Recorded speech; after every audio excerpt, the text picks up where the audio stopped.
and for a brief moment there was nothing. Well met, lords and ladies, Jacob Potter speaking, and welcome back to another episode of...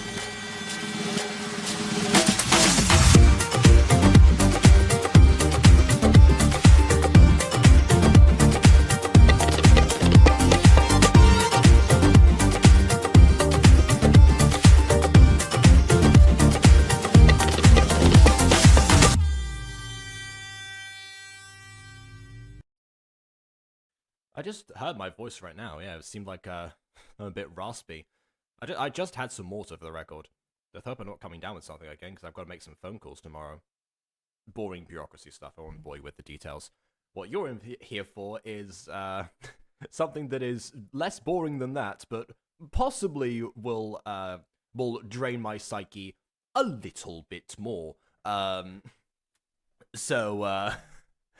So yeah, we're here with the 5th episode of Witch Academy, with neither one of the guests who requested to be here today, actually, it seems. So, yeah, I guess until one of them clicks the link, we're on our own. But yeah, if people don't remember last episode, things were actually, to be fair, looking a little bit up as far as what we were hoping for with the series. As in, you know, we actually started some lessons. Aurora received her uniform, so we didn't end up having to wait the whole season for that to happen. And we actually gained some answers as far as how exactly the amulet from Mephgazub was actually stolen. Turns out that it was a disgruntled witch from the academy itself that seemed to think that she was being mistreated. We don't know the details of this, but she probably was being mistreated. And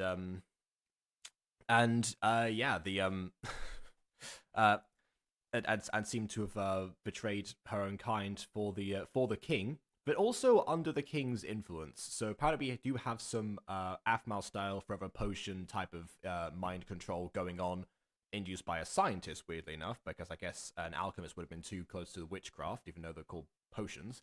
Yeah, the king has not only captured that witch, but also the foster mum from the previous episode, and has also bewitched her. Turns out the foster mum was both surprised that her son was brainwashed and by that same king to burn down the other academies, but also seemed to know that the whole time and kept that secret from Aurora. So that's the part that didn't make sense to me. Well, I say that's the part one singular thing could ever, you know, be the only thing to not make sense in a Witch Academy episode. But there you go. Yeah, who knows? Also, yeah, that's how it starts. Don't get your hopes up. Yeah, that's fair. That's fair. Oh well. Like the still staff who was in the title. I don't know, wizards always seem to call to me than witches ride the staffs instead of their brooms. Well, I mean, Owl House reference aside, that's because I actually legitimately just couldn't find the brooms when I was making that pose, and I recycled that from previously. Although now that you say that, actually, yeah, it was an addition that I did appreciate to the Owl House particularly, even though that wasn't actually the reference I was making. Anyway, I've stalled for enough time. It seems like the guests are not showing up, so we're just going to begin. Oh, okay, hold on.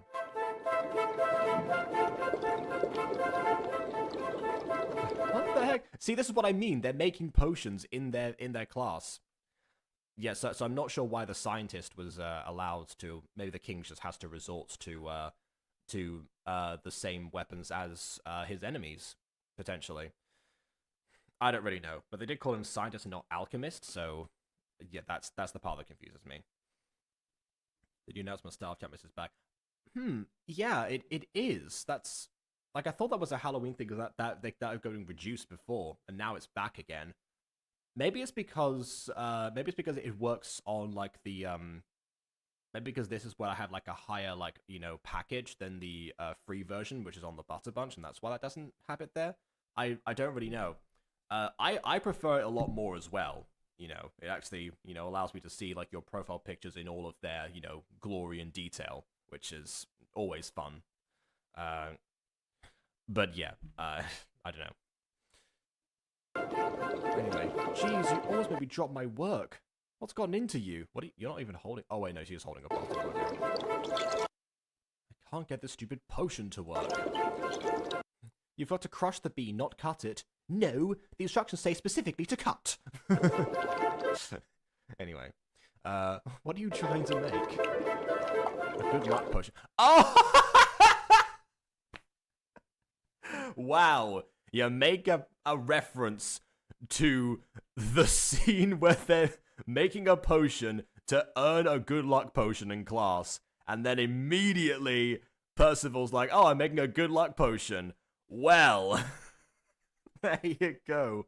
And like Felix Felicis itself, everything falls into place. And oh, what another stroke of luck just happened. One of the guests has made it. Welcome, Ghosty. Sorry I'm a little late. I had to feed some cats. Ah, the Gareth excuse. Fair enough. The Garth excuse, but it's real. I have 3 cats, all of them girls, and they all hate each other equally. Ah, so much like all of the women in Quest the Rising Sun. Yes. Fair enough then. Also, I'm just gonna send a message to Aiden. I believe you wanted to join today. There we go. He's probably forgotten, but I saw he just came online. So, oh wait, no, there he is. Okay, never mind. Yeah. There he All is. right. Well, so yeah. Felix Felicis, stroke of luck. Everything falls into place. Of course. All right then.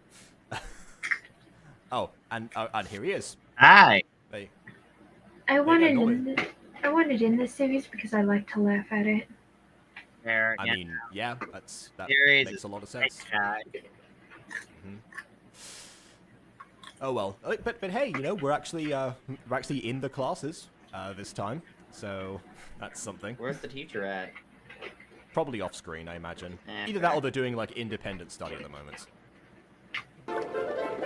Anyway, those potions are temporary, you know. Yeah, even temporary good luck is still good luck. You don't need it to. Yeah. Also, this is technically a Gacha problem, but like, I love how when they hold the bottles like that, the potion's just gonna pour all over the floor.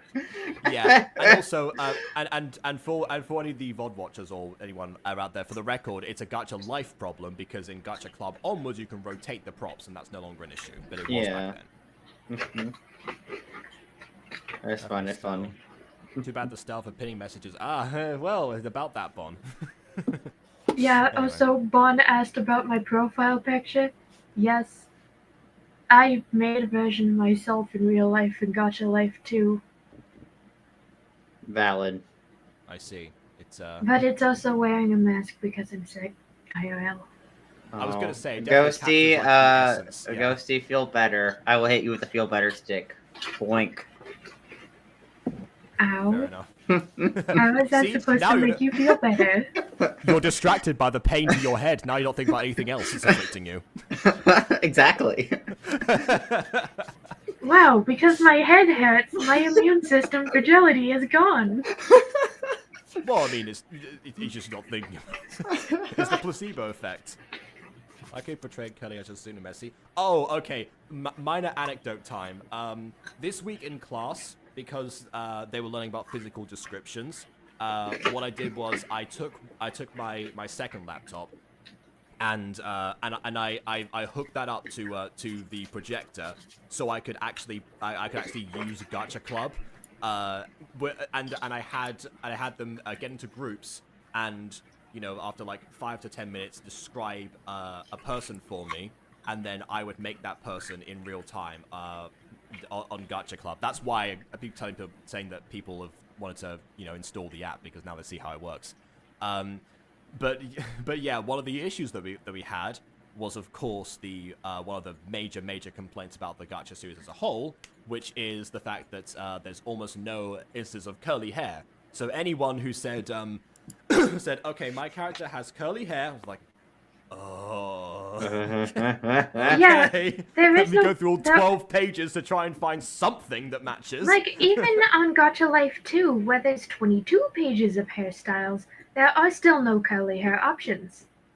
Yeah, I did use Gacha Life 2 once for that, but that's because one of the one of the group described their character as fat. I was like, okay, right, I need to switch over.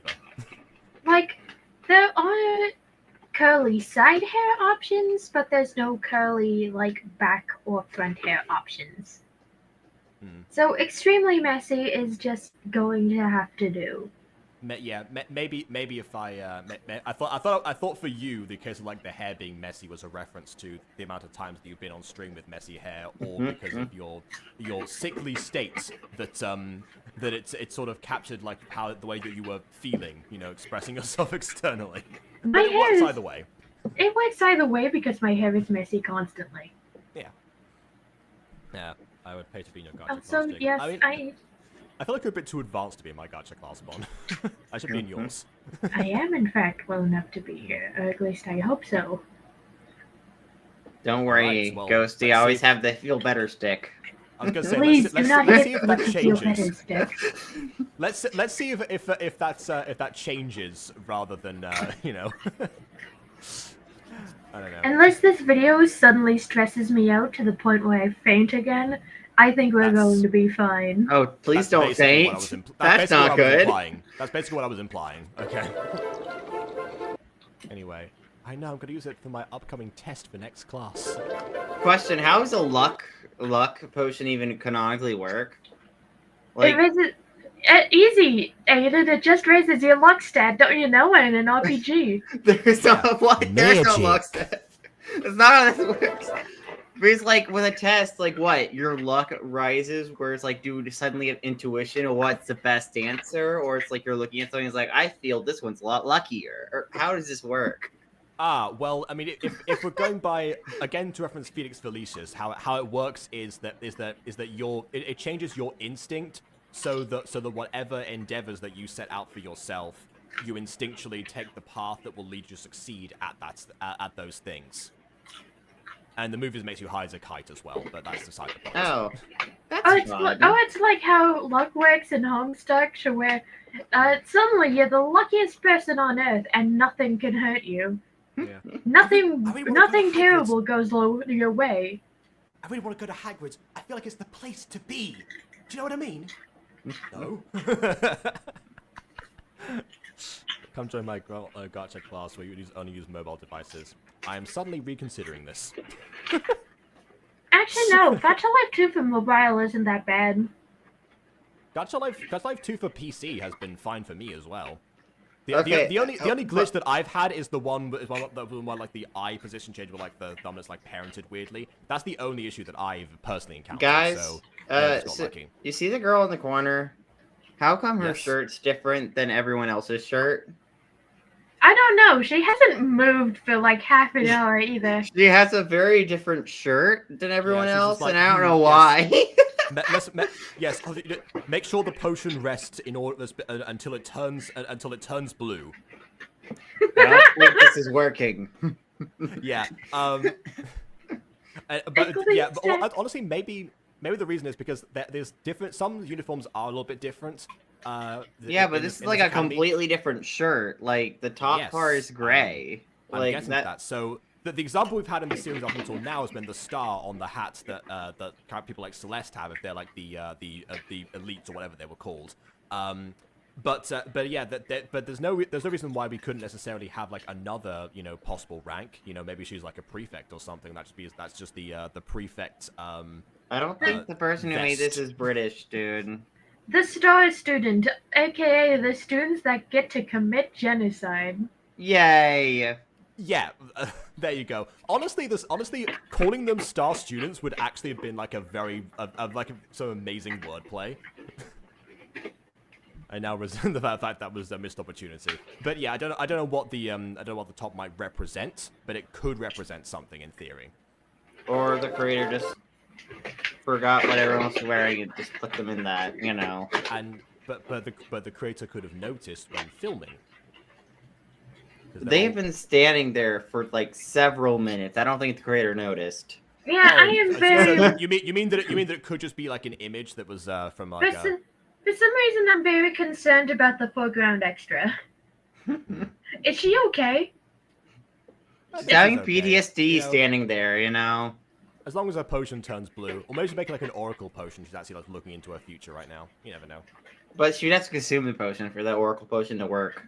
Okay, in some instances, you can actually see your future inside like pools of water. Think Lord of the Rings, for example. I'm going to make a reference, but I'm not going to say where this reference comes from because I don't want to fill Vaughn's bingo card too early.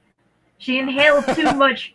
She inhaled too much potion fumes. Now she has to wean off. Hmm?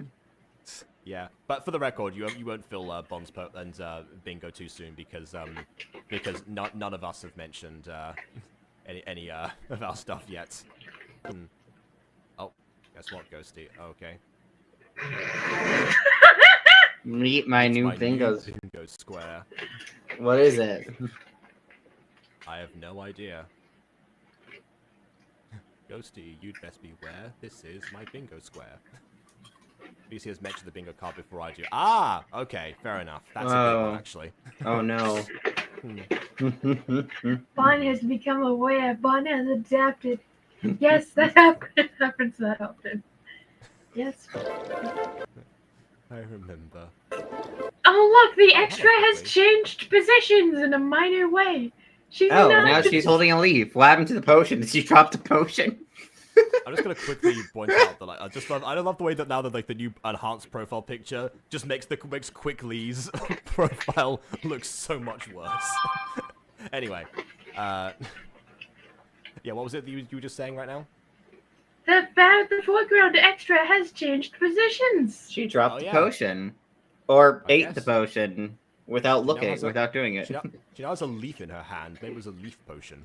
Maybe it was an herb. Maybe she's putting herbs in potions. Is that what you do with potions? I don't know. I don't think there are cackerels in this series, Vin.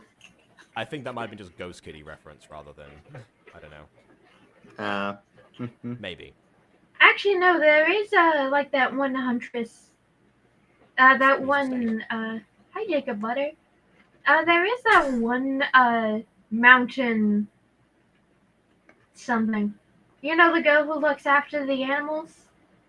Yes. I'm pretty sure she was an yeah, it animal was hybrid of some sort. It's like the Wild Empress or something like that. I think her name had Empress in the title. Oh yeah, we made Empress jokes when we saw her. It's like, oh my god, it's Empress. I didn't know Empress was in the series. It was seen the Beanie Boy streamers concluded. Oh, is that why they're all here? Fair enough. Yeah, because sometimes I know that like it's in videos where like Beanie Boy gets mentioned or something, then like it tags on him on his server or something. But yeah, I've I don't know. So wait, if we totally want scheduled to get people into the stream, I just gotta say Beanie Boy. Well, I don't know if it's worth by saying it. I mean, I feel like some videos have been like tagged, and that's why like, they know specific things. Like I think like the Dante song, for example. Beanie Boy, Beanie Boy, Beanie Boy, Beanie Boy, Beanie Boy, Beanie Boy. Stop summoning the devil. He's already here. Parody. Beanie Boy, Beanie Boy, Beanie Boy. I'm trying to summon him, okay? It's fine. Ah, okay. Beanie Boy. So while they were here, probably to pass the time, I've watched Beanie Boy start streaming, then like all my views just drops drastically. Beanie Boy, Beanie Boy, Beanie Boy, Beanie Boy, Beanie Boy, Beanie Boy. If I say it a million times, he'll appear, right? Beanie Boy. Well, I don't know if he'll appear. That's We'll get all another his matter. fans. Beanie Boy. Also, by the way, Shop quartet something to do for At Anya. this- Anya. at this point, I've seen the design of these school uniforms several times, and I still don't like how they look. Wait, did her shirt just change? Did the main character's shirt just change? Oh well, she had her arms crossed before, so we couldn't see it. So I guess she just had that on the whole time. Maybe I guess that's the it's female just- uniform? I guess Yeah, female that would shirt? make sense. There we I go. don't know why the female uniform is more flashy and has more colors than the male uniform, but I don't understand. I'm just going to sit here. Yeah, I've got to depressurize my gato wine up in bite bag. Beanie I don't know, Boy. I've never heard of what gato wine is, but it has the word gato in it, which is cat in Spanish. That's now very fitting. Cat wine? Are you drinking Yes. cat wine, Vin? Don't drink cat wine. That's what the Keiko potion is called. I'm making a joke. Yeah, I know you are. Yes. There's that Jacob is live. In love with Jacob. So, why are you so suspicious of that? Bond's very suspicious of people, you know. Oh, gator wine. Oh, okay, fine. Wrong animal. Okay. Oh, it's wine made out of gators, or for gators. Is she gonna drink the potion? Yeah, you're missing pine oil. Ah, yes, of course. Another thing that the you know main protagonist is inherently good at is Also- this class as well. How does she know that's missing pine oil unless she has experience brewing before she entered the school? Well, I mean, she had herbs and stuff, so maybe. Well, She had- I think well, she's the equivalent of Hermione Granger, where she's read up on all this stuff and she seems to like have that knowledge before even coming to the school in the first place. By the way, has the main character realized that her mom's been arrested or something? No.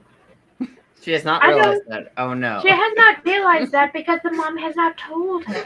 The mom's the like, mom- it's fine, I'll die, it's fine. It's like, oh, No, the mum intentionally last time said, "I'm not going to worry her. There's no point." Before she got captured, and obviously the only way to contact Aurora now is via crystal ball, which she no longer has access to because she's been captured. why? So- You couldn't have said, hey, they're getting suspicious of me. Just so you know, I may be in danger. I mean, I I hope- hope she already knew that they were getting suspicious because there was like the frequent like Oh, raids in God. the first scene. She's gonna be like, oh my god, my mom, who doesn't have a name, got captured. Oh no, I gotta go risk my life for her. Yeah, I have no idea what those what those are meant to be. I never questioned those. The legging things. The leggings look a bit weird. Oh, who's the teacher? What does the teacher sound like? You guys have a minute left before you show me what you made. Yes. That's right, Mrs. Dysart's in this show. Woo! Hooray!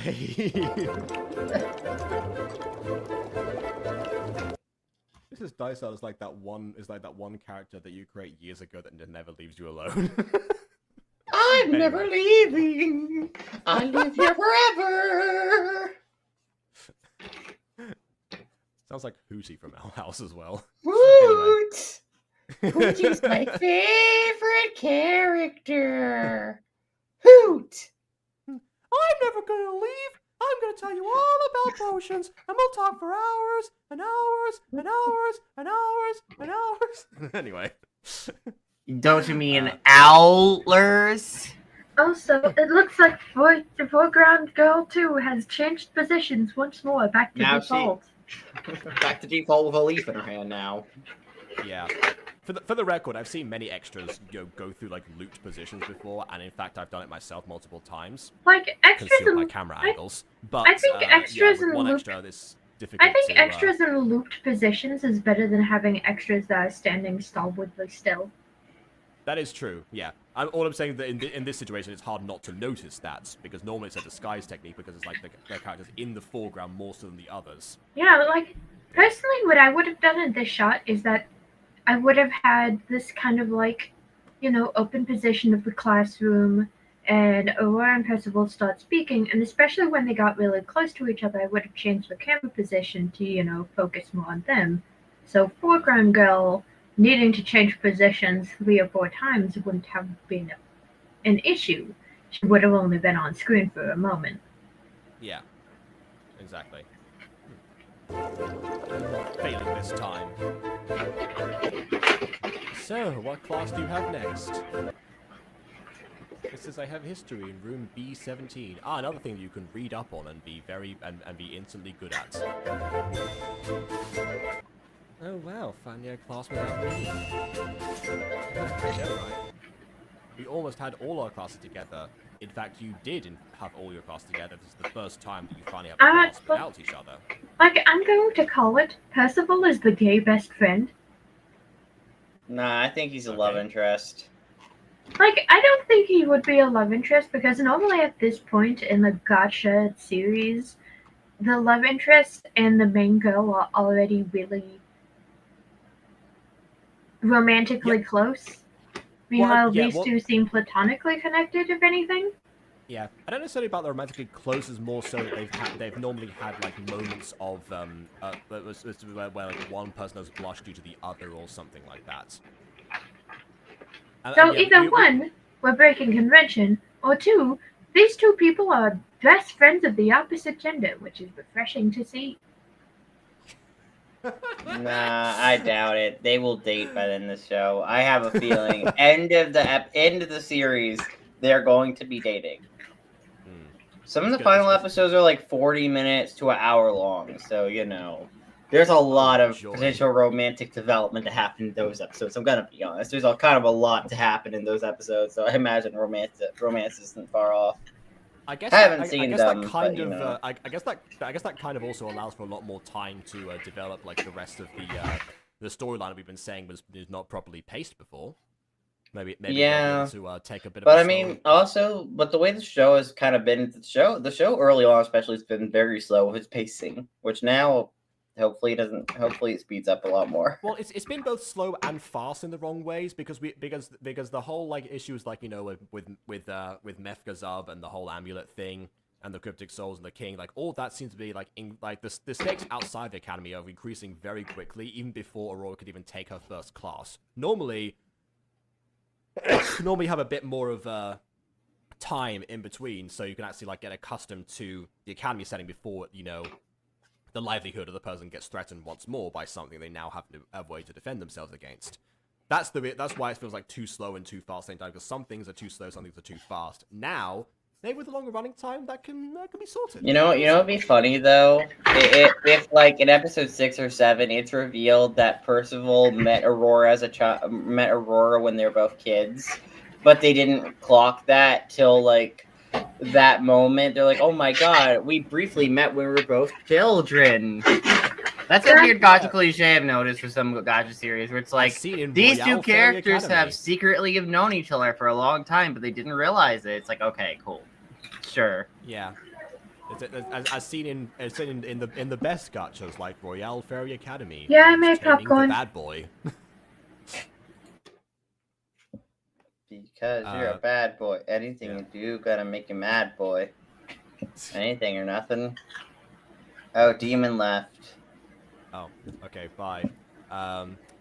We just read the description too much. It's called both like a mediocrity Jacob as well. Yeah, people don't realize this sometimes, but I always like put something in the description of these videos. Like it can vary from like a couple sentences to like a couple of paragraphs or something sometimes. So it's always worth taking a look in the stream just to see. Oh no, I've noticed the description every time. Fair enough, that was more for like the chat, but yes. I think making Aurora get to be sibling vibes. Person most people felt like Aurora's big brother. That guy could just be my potential. I would hold off on calling them like siblings because just in case they become romantically involved, which that statement's gonna get really weird. Yeah, it's no worse than Jess making out with her creation in the last video we reviewed. Yeah, like whenever. Oh yeah, I forgot about that. Whenever. I thought you were talking about Aphmau for a second. I was like, wait, when did Aphmau make out with one of her creations? It's like, oh wait. Like, whenever I create a new character, they're like my child. So viewing my child as a romantic option is kind of weird to think about in retrospect. What do you mean? You're saying that you wouldn't date a college age Sue? No. Listen, you don't have many. I don't know any characters you'd be in. I don't know. Are you interested in any OCs? No, I'm not interested That's the in point. No.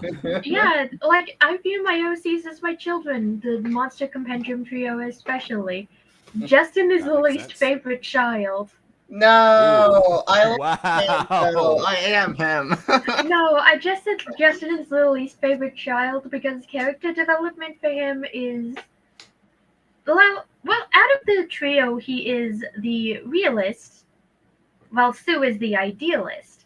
She wants to go in, punch everything, and it will be fine. Meanwhile, Justin wants to go in with a more concrete plan. Meanwhile, Ulrich is, in the middle where he's just fine doing anything, as long as everyone can get a consensus on the situation. Murder. Okay. Justin's like, I know how I'll deal with the situation. Puts whoever in his pocket to mention. Yeah. Yes. I think I kind of did a similar thing with the Mutant Girl trio, where Morwenna was like adapt in the middle to both of like Random Juice's like extremely opposite personalities. Yeah, like when it comes to Justin, in most of the situations, he is the one to get everyone out of a pickle they put themselves in. Partially because he is the group babysitter. Yeah. So he's Very kind of decent. like Applejack in a way to where character development is hard in either direction. He can't get much better, he can only get worse, and I don't want him to get worse. We'll see that we'll see that sometimes there are characters out there that will have a static character arc where they don't change so much, but they change the people who are around them for it, for better or worse. That's your your Gokus of the world. In that case, example. Justin is just a miniature Goku with a lot of magic, but not as much food impulsivity. That's fair. Yeah. He's One of my impulsive favorite with things- other things, like stealing everyone's worldly possessions. Yeah. But one of my favorite things that I did with like the Mutant God Trio was the fact that I was like that normally with like the group's like best friend dynamics, you have one of them that is like really dumb and silly, and then another one who is smart and serious. Whereas with Rain and Julius, one that was smart and silly, was dumb and serious. at least for the most part, they kind of like blend with each other depending on the certain situations, and yeah, that's. Meanwhile, I have Justin, who is smart and dumb, Sue, who is dumb and dumber, and Ulrich, who is in the middle. I suppose, yeah. Listen, I created Sue to be all muscle, no brain. Yeah, that is fair. She's an excitable rabbit girl. She just wants to run fast and hit things. She just wants to have fun. Yeah, just like a barbarian class, yeah. I just want to hit stuff. That's fair. Bonnabelle, that could also work. Oh wait, you're talking about oh, jeez. Trying to find a nickname for for Bon. Okay, fair enough. Is rebranding because it's in the FNAF character, so which I feel like nobody would get used to probably something other than Bon. Well, yeah, that's the thing with branding sometimes is that you end up boxing yourself in. I mean, Bon. I mean, I like Bon. Bon as a name. Weird enough, Beowulf kind of ran into this issue where he like mentioned one time that for his like old OC, that he regretted making it so like complex and detailed because all of the accessories were way too distracting, especially when making the VTuber version. And then afterwards, when he came out as trans and rebranded his own OC, kept a lot of those details when he had a perfect opportunity to reduce most of them. Yeah, I thought that was pretty hilarious from him, personally. At one point, I can understand because a lot of those accessories are a part of the branding, but at another point, I could be like, dude, you had a perfect opportunity. Yeah. And you presumably also changed like the origin of your OC character that was, very intrinsically tied to, that whole like, pub setting or whatever that was. I forget exactly. So if you have to change the story anyway, you might as well change how the story manifests, let's say. But I don't know. Bonimation is a good name as well.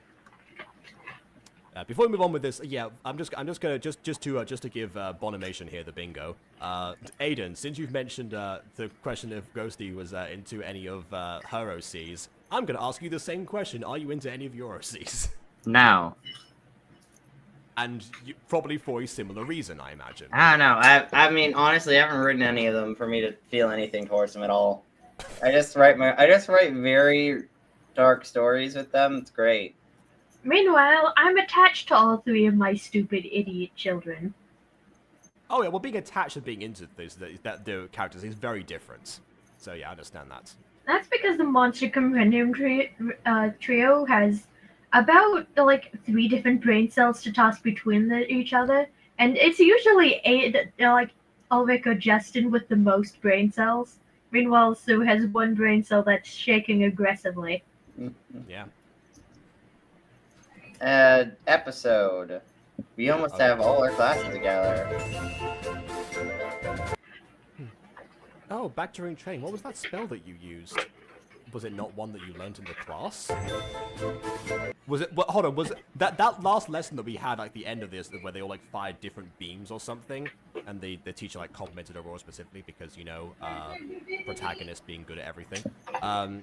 But yeah, they all showed different things. Learn anything in class? Did they not learn? Yeah, no. was it just the case of like, fire a random beam that you happen to know? Yeah. Was that Okay. the lesson? Looks so similar. Like what? You mean to what? Almost like dark magic. I thought it was an ice blast, I just missed that. But I used a Uh. fire spell.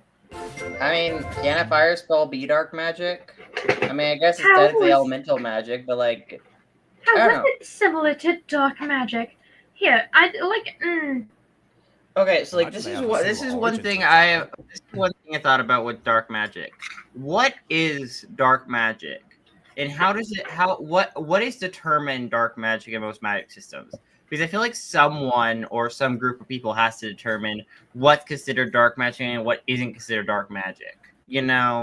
I've wondered, it's like, how do you actually consider what's considered dark magic? For example, shooting a fireball. Well, you could burn someone and kill someone with it. Therefore, isn't it dark magic because you're doing a very dark act?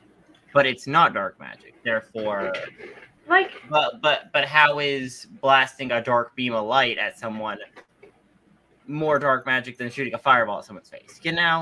It's like one of those things that I do wonder. It's like, how do you actually determine what proper is dark magic? personally, when it comes to writing for Monster Compendium, like, I write all magic as neutrally gray, and it's the intent behind the spell that makes it light or dark. Yeah, for the most part, that's also me, with one exception, which was the series this book series that I was writing a long time ago called The Trio of Magic, where the way to define dark magic versus light magic was specifically the incantations, with a few exceptions where there was like spells that were exclusively dark because of how like terrible the effects were. Most dark magic in that book series was cast through reverse incantations, so you would have to speak backwards, and all the spells were written backwards in the book as well. I mean, I guess dark magic could also be considered magic that hurts you, maybe, but I don't know.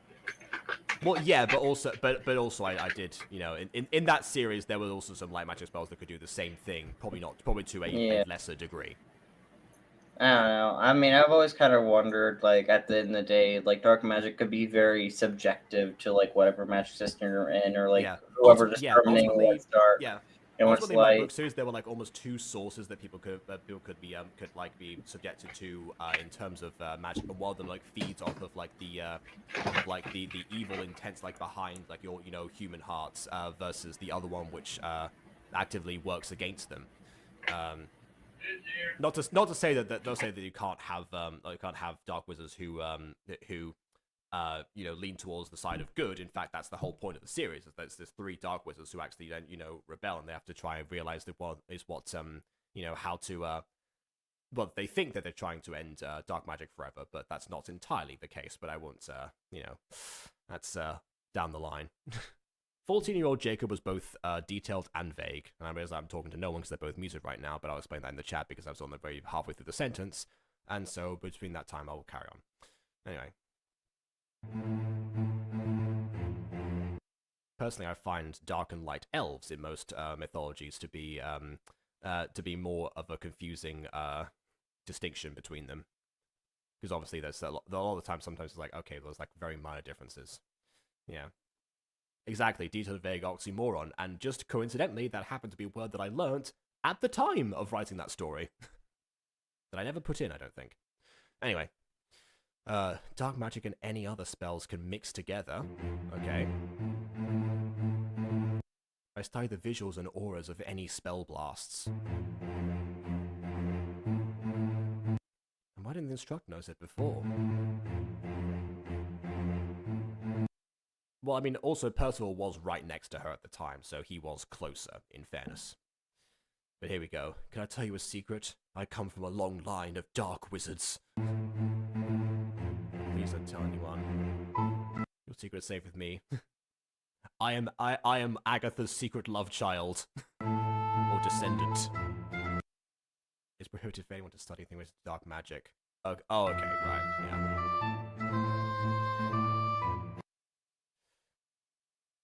That's why I only know this. Okay, you're scaring me. I don't know whether to believe you or not. Why would you not believe him if it's prohibited to study something, yeah, that makes a lot of sense actually.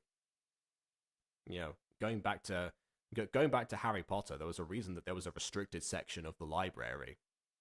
The reason that it wasn't like, you know, gotten rid of entirely was because sometimes those things need to be consulted. But yeah, the students weren't supposed to have access to it, so that's why it was restricted. Also, So yeah, it I'm makes perfect sense for them to not be allowed. just going to point this out because I think it's a positive detail. You know how the rest of the community makes really clear and obvious corrections to their like grammar spelling? Mm-hmm. Yeah. What this created, the change was kind of subtle. Oh yeah, it's like just the word weather being bold. Yeah, the This word would be like weather editing. is bold because it was post-processed. You can tell because it's not as blurry as the rest of the image. That's also true. Fine then, we'll just have to see if I'm right or wrong. Anyways, just to get to class. You do know where that room that you're going to is at, right? Yeah, I went past that room twice today, so I know where it is. Okay. Well, I'll see you in lunch at Earth on one condition. Bye. So I know it's been quite a hard day today because of Mephgazub's academy situation, which was brought up yesterday, but not today, but whatever. At Earth in one condition, not on it. Right. I do have the tend to forget the detail of the position. Anyway. Also, I'm not sure if Bomb was saying bye right now, or whether or not Bomb was just trying to like reference the fact that that Aurora said bye in the previous previous episode. Although who knows, maybe Bomb reincarnated into the feline puppeteer.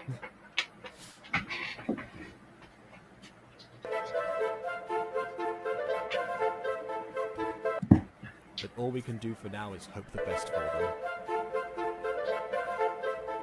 Maybe someday we'll have to join them. Oh yes, let's go killing people. It's great. I mean, they're training up for something. Time to. Yeah, I thought it was to learn how to use your magical abilities and like embrace your witch culture. Not let's go learn how to kill people.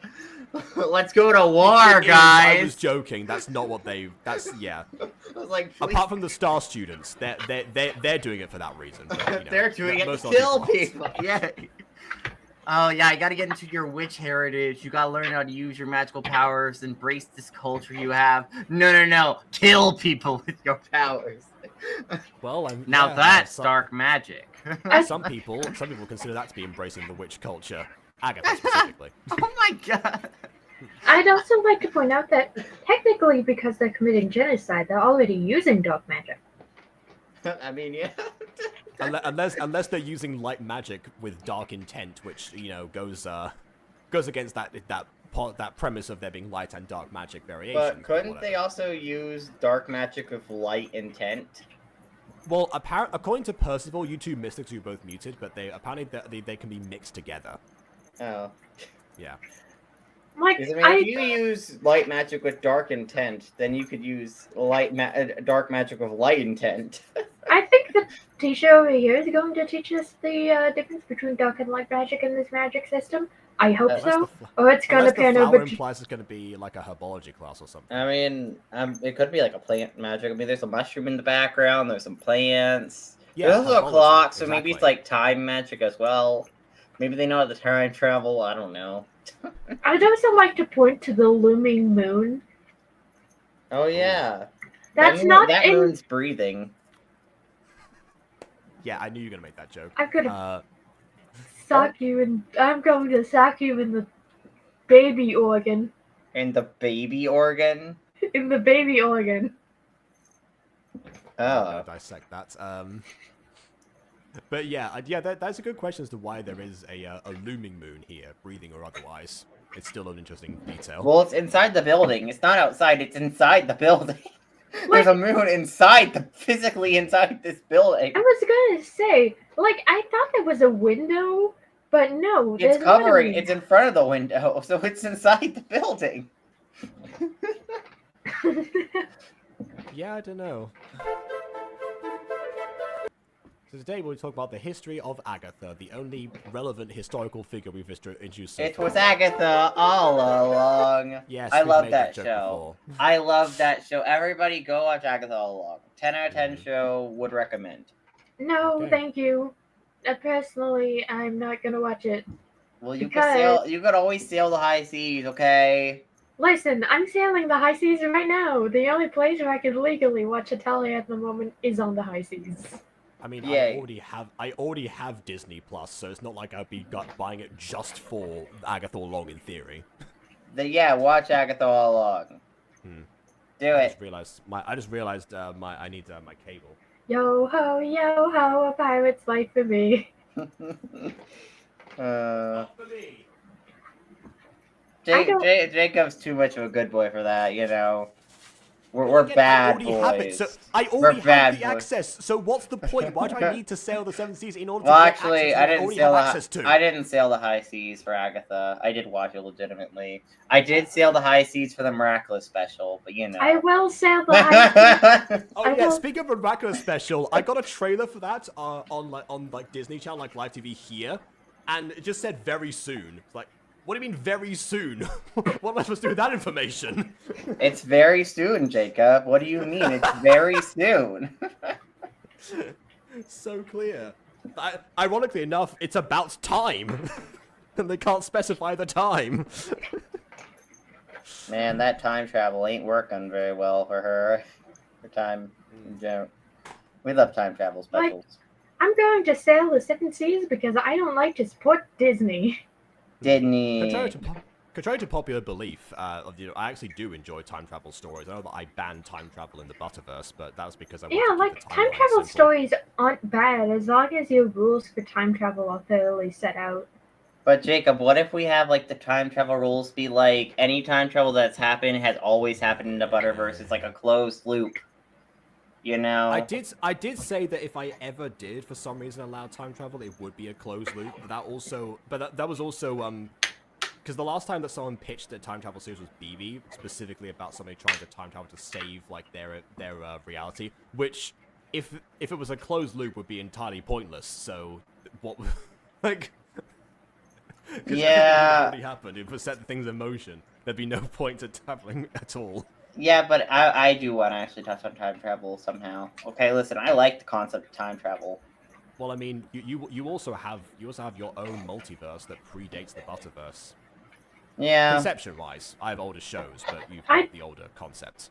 I do think a Butterverse time travel story is possible. I'm just going to need to squint a little bit to try to figure out how exactly it would be possible. Because you guys are working not only with the Greek gods, which there is already a Titan of Time, Yeah. but you guys are also working on a semi-soft hard magic system with predetermined logic. Hmm. So theoretically, The balance. time spells wouldn't be possible, but time machines would, technically, but those would also be punished by the gods because time travel. Yeah. Assuming they even were able to do anything about it, 'cause, you know, with Kronos busy off either Count of Infinity or being shattered, depending on your reading of the mythology, who knows? Yeah, you know, Kronos ain't gonna do anything about it currently. Kronos is currently disposed. Let's not forget about how Aphrodite apparently rose from his castrated balls, which is something I figured out. What? It's something I learned recently. Wait, Oh, what? no, I knew that for years. Are you two just What? finding this out now? I knew about that for a long time. Pardon? Act all along reference. Anyways. Okay. Oh, well. Yeah, you didn't know that mythology, yet you're writing a series that focuses on the mythology? Okay, I know about certain mythological figures, certain myths, and like certain parts of mythology. I am very well versed in. Other parts Yeah, of I'm mythology, trying I'm not to- well versed in. Is the thing. I'm I'm well versed trying in to certain corners of remember- mythology. I'm trying to remember whether or not we addressed Aphrodite's birth in like the Many Myths and Mrs. Dice because we did cover the creation story, which did go over Kronos dethroning Uranus, but I think we didn't go into like the fine details of how he did it. If we just said that he did it, so that's probably why Aiden didn't know. But yes, for the record, the way that he got rid of Uranus was in the moment when he was robbing him of his family jewels. Yeah. Exactly, yes, and throwing them away into the ocean. And if you, I and just if you think, don't know, like, why Aphrodite would come from that. I don't know. The Fury is also a very similar origin, but yeah, definitely on this channel, we don't want to get into that. Anyway, many years ago, where, you know what I mean, when us witches and mortals were still civilized as one. Well, witches and mortals all functioned as one. Agatha was one of the most heartwarming witches. One of the most heartwarming witch. But that's what they thought. That's a very weird way of phrasing that. Ah yes, now we're going into the past, which looks very remarkably similar to... Be right back, but quick theory, Aurora is a descendant of Agatha. Okay. Actually, that would make quite a bit of sense, because they have similar hair, it's just Aurora has lighter color hair, which kind of makes sense with genetics. Also, you know, starts with A, ends in A, and also Percival did just hint about Aurora's magic having some sort of like dark connection. So yeah, potentially. Whether or not that's revealed in this episode is another question, because that feels like a reveal for later down the line in the series, but you never know. Agatha? Do you want a free apple today, Agatha? Free? How come? Just for me? Well, you've helped my son from almost falling off the roof yesterday. I wanted to thank you with something. I'd love to have an apple. Please, I have some money. Please have some money. Oh, 2 gold pieces. That's significant. Agatha's hair also looks like Wolfia's on Aurora. Okay. That would be an inherited trait, so... Oh, yeah. I kind of like how Agatha looks. Meanwhile, Aurora has kind of this fugly appeal to her. Well, I mean, I guess, I guess, you know, not all of the best genes get passed down. Like, but I wonder what, you know, obviously the curse that she purposefully or accidentally casted, but she's one of the most heartwarming witch. So I wonder So what... thoughts. Or so they all thought. But I wonder what changed. Yeah. Well, I mean, the implication from the history books seems to be that that the evil existed from the beginning, but she just kept it hidden on purpose. Also potentially they wouldn't actually know because no one was around to document you know, when or even how the cursive got started, because no one knows how to reverse it. So I presume we're going to be missing out some details of this flashback, and maybe we're going to get a little bit of an unreliable narrator, which is a extremely rare thing to happen in Gacha. Well, judging by all the typos we had at the start, I'm guessing this dialogue is already going to be very unreliable. Well, okay, yeah, just unreliable in a different way. Wait, but you paid... Wait, you paid a little overpriced! Okay, then give it the change. What's the problem? Oh, I didn't go to school. I'm just a commoner. It's okay. It's okay. Keep the money. Keep the change, you filthy animal. Support and helped your family with it. Your son almost fell off the roof. How did that happen? Did you have him doing menial labor up there or something? Potentially. Thank you so much, Agatha. She didn't take the apple! What do you mean? Oh, here we go. I'm tired of always being the nice one out there, said Agatha when no one was around to document it. It feels weird for a historical text to go into, like, the internal thoughts of one of the people.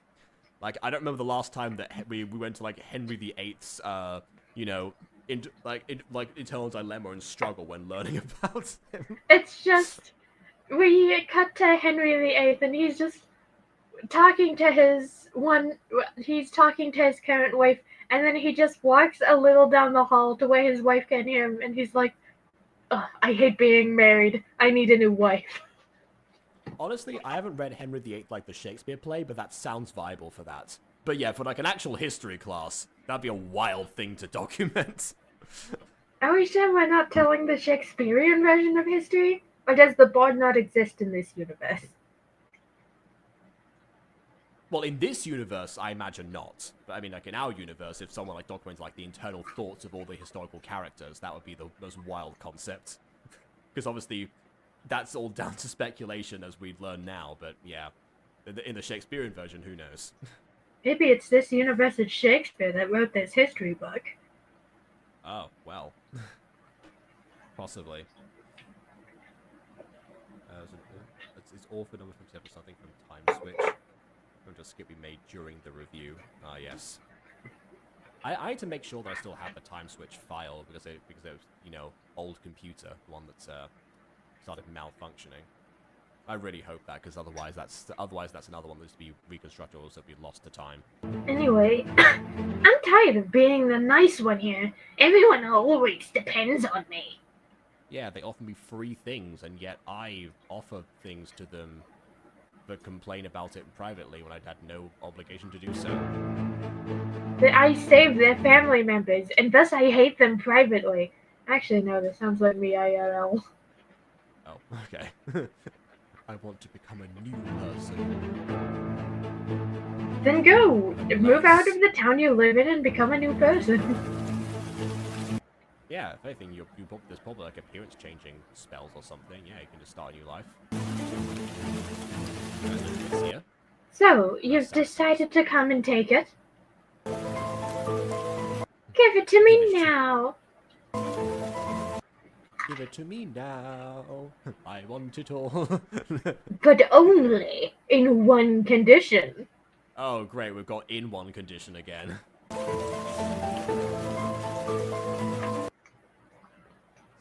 Since I am just a poor mortal, I can't control magic. I want you to make my son king. I can make you queen, but just, okay, fine. Why not? Pop off, not queen.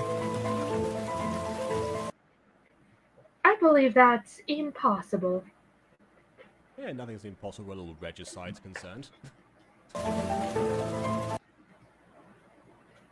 Not after you use the cryptic spellbook, anything will be possible.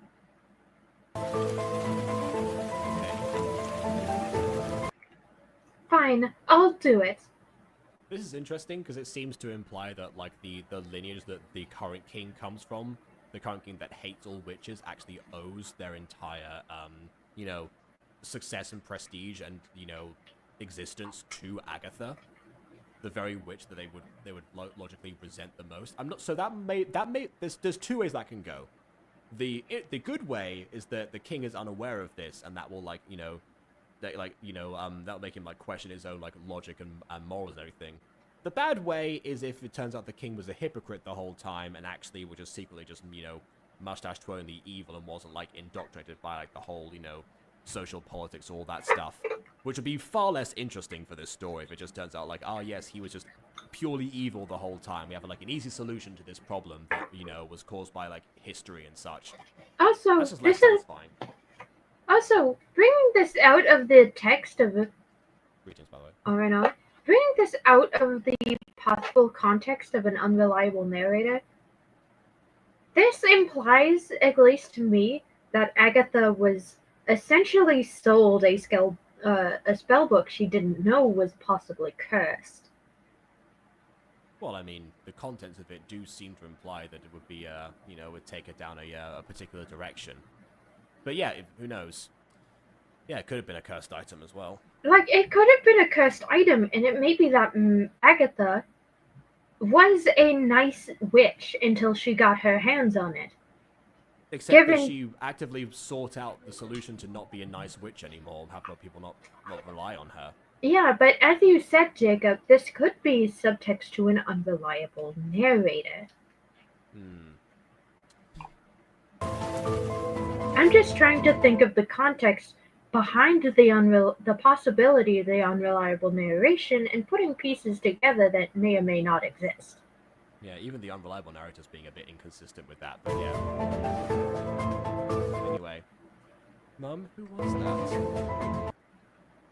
Someone who'll help us with our life. Depending on how far back this actually is, like the history goes, this could actually even just not be like the king's ancestors, but the king himself, the one we saw in the previous episode. But yeah, another character that looks, you know, very similar, of course. Also, how would the historian who's writing this history book know what Elizabeth said behind closed doors? Yeah, to only Agatha. And possibly to her son as well. Unless the king himself reported it later. I was eavesdropping at this whole thing. But I also hate all witches and blame Agatha because that's, because I'm under the impression that it was Agatha's fault the entire time and not my mother's. Okay, I have some theory crafting. Elizabeth was or was not infected by this curse on the cryptic spellbook, because I highly believe it's a cursed item. And because of that, Elizabeth, being influenced by the book, passed it off to someone, you know, with more potential for madness and evil and chaos, being Agatha, which turned Agatha from a good person into the evil person we know her as subtextually. I mean, yeah, that all seems to line up. I am Ray, the one in the PFB, the other artists are breaking the channel. The artist actually me, Ghost Killer, at this account for the story I want to do. Oh, I see, okay. Is Ray your real name then? Or is that the name of the character? Anyway, I'm excited. You should.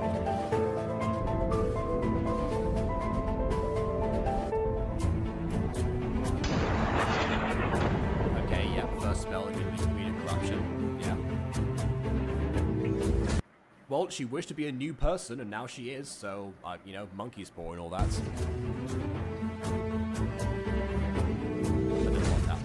Oh, I think this is meant to be like the first cryptic souls that seem to appear. So I guess instead of changing herself, she changed the people so they would not rely on her. But in doing so, she didn't specify what change maybe, and so this is what the magic interpreted. Oh jeez. What's going on? There's screams coming from the village. It sense dark magic. It's too strong. Why can't you also, fellow wizard, sense that? Anyway, I think someone used one of the forbidden spells. Gods.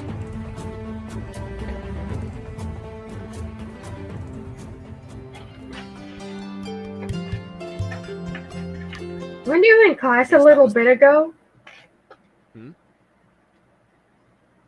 did she just wander out of history class to contemplate Agatha? Maybe, but this also could be just that was the end of the class and the bell rang and now everyone's and we'll get the rest of the story some other time. Yeah, but there were no sound cues to indicate that. No, it's just like the implication like, oh dear gods, and then the undisclosed nameless wizard looked up and saw. All right, see you next week, everyone. Thank you for coming. Please be sure to do the homework on page 17. It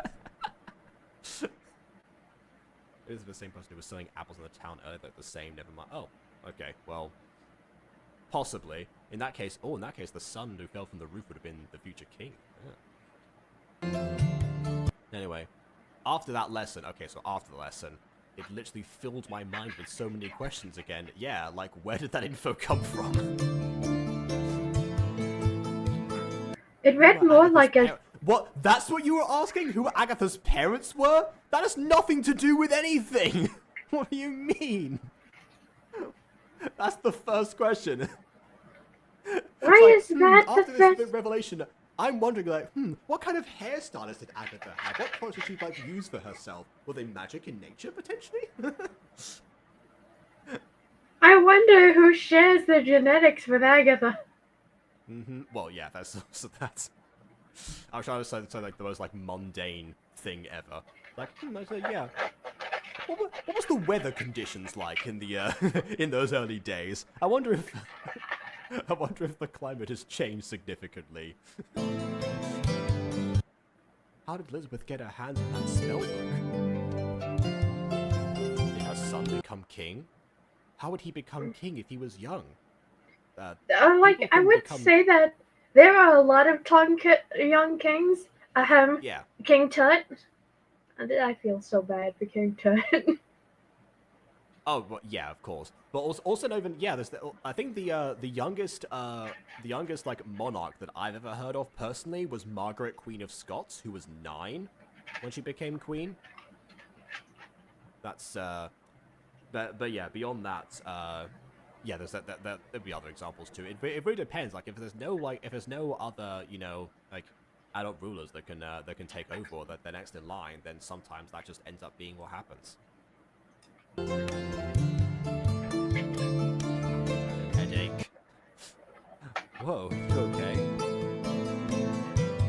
No, I mean, it turns out I'm not exactly the best student. Sure. Did you guys go over the first thing about Agatha? Wait, hold on. Is Percy a different year group to her? This is what like American high schools where you have like classes with different people in like other like grades that are higher than you, but you still have lessons together. Yeah, like in my school there was normal history, and then there was advanced placement history. I mean, but yeah, the teacher teaching the history class was a boy. Okay. Learning from Ghosty's history, there's history of this, and as I think about like the grades and the potential of mixing up the grades in American high schools, I'm wondering, what two distinctions of history class happened in Ghosty's school, and what was the gender of the history teacher in Ghosty's school? Yes, that's the first thing that came to my mind. Yeah. Anyway, like Along as with I Agatha's was parents. as I was about to say, in my school there was normal history and advanced placement history. Advanced placement history is usually for kids who got really high grades in the previous years and got into advanced placement history because, yes, they are just that smart. Meanwhile, normal history is for normal goobers. And was that like divided by grades? Yeah, it was divided by grades. It was not divided by gender, but it was also divided. Some kids were divided out of the divided groups and put in the special class. Yeah, hold on. But yeah, why would a history class be divided by gender? I don't get that. There were no classes divided by gender.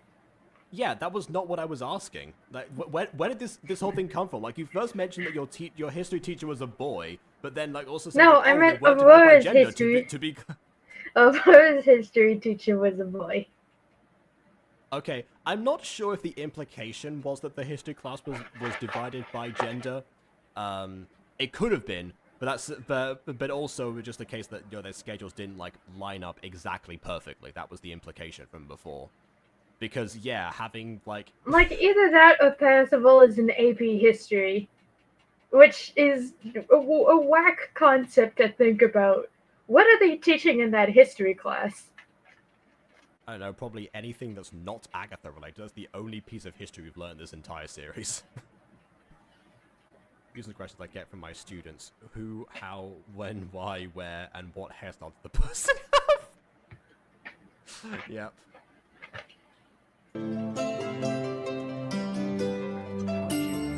I guess we did. It stressed you. Yeah, but my class was actually divination, so I just spied on you from the tea leaves. Just remember that it was all in the past. It's history! Of course it's in the past! What do you mean? Like, I would be more concerned if history was the present, because then it would be current events. Not... You know, unless the history of this world is more squeezed together than we thought. Yeah. It's like, oh... Yeah, it's just like, oh yes, and today for our history on the Cold War, we have a special guest speaker, Joseph Stalin. To be fair, in elementary school, they actually tried to pull a similar stunt a couple of times. They had a person come in dressed as Abraham Lincoln, and then another day as George Washington. Was it the same guy in both outfits? I'm not even sure it was a guy. But yeah, it could have been on separate days. We also had an assembly delivered by the one and only Thomas Edison.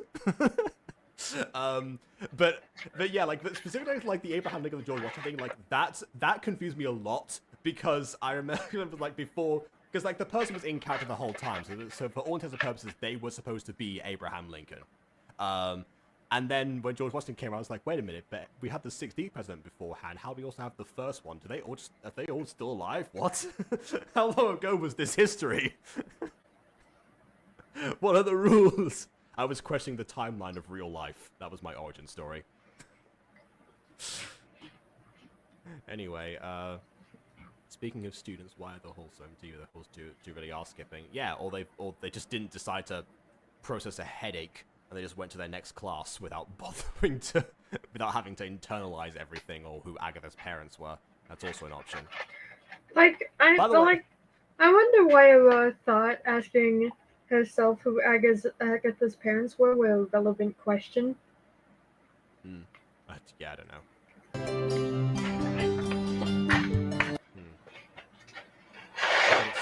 But it still affects us all today. Yes, that is true. That's also how history works. You're both correct. Not wrong. In fact, I feel like that was like the major cornerstone of everything that's happening in your society. Yes, 100%. So, how did your test go? My professor was suspicious with me since I answered my questions faster than usual. Why would your teacher be suspicious about that? It's not like your teacher knew you had a luck potion.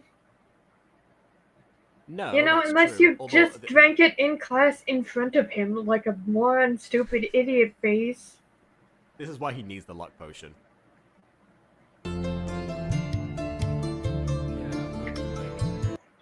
I think we should go to lunch. They're serving specials today. That's it. I'll race you there. Do you even know where you're going? I think she did see the cafeteria in the tour, so probably. Yeah, there was a tour of the building, so theoretically she'd know exactly where she was going, you ponytailed doofus. Yeah.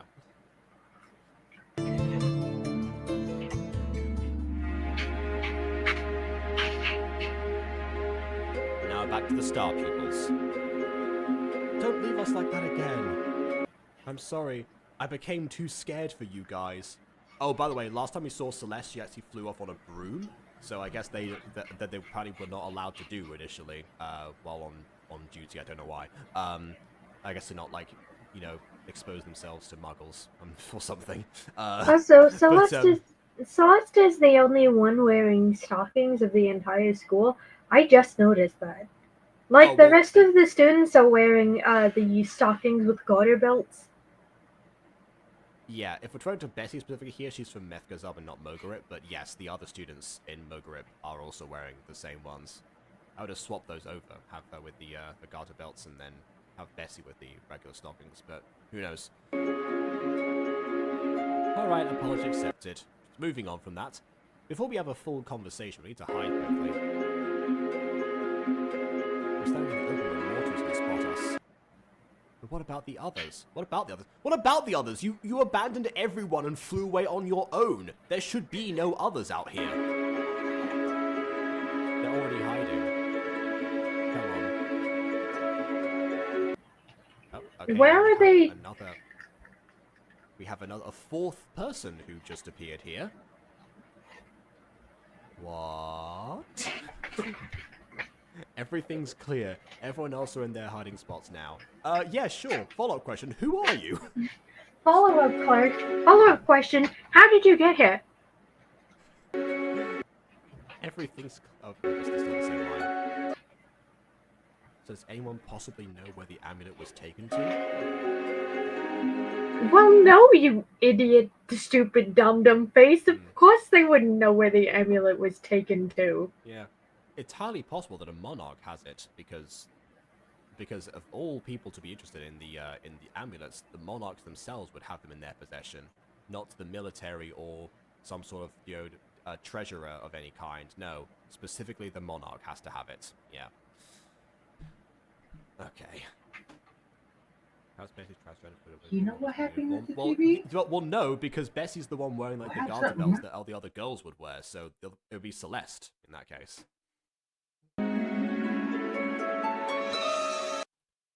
Also, I don't recall many masculine uniforms including stockings over the years. I could be wrong. Stay quiet. Someone's coming this way. I thought they were high up in the sky because it seemed like that the orange hair was looking down, so I thought they were like above somewhere. I heard there's actually Witch Academy still out there. Hopefully it'll be taken down soon. I said academies in plural, not it's. But hey, at least the king got one of their amulets. Okay, so I guess it's not a very close guarded secret then. The king just announced it to everyone. Sure, of course.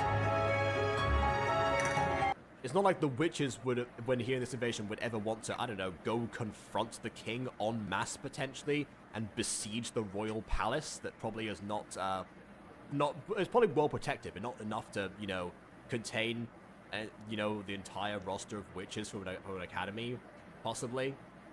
Considering that it took only 2 witches to take down an entire town of people and commit the genocide that we keep mentioning.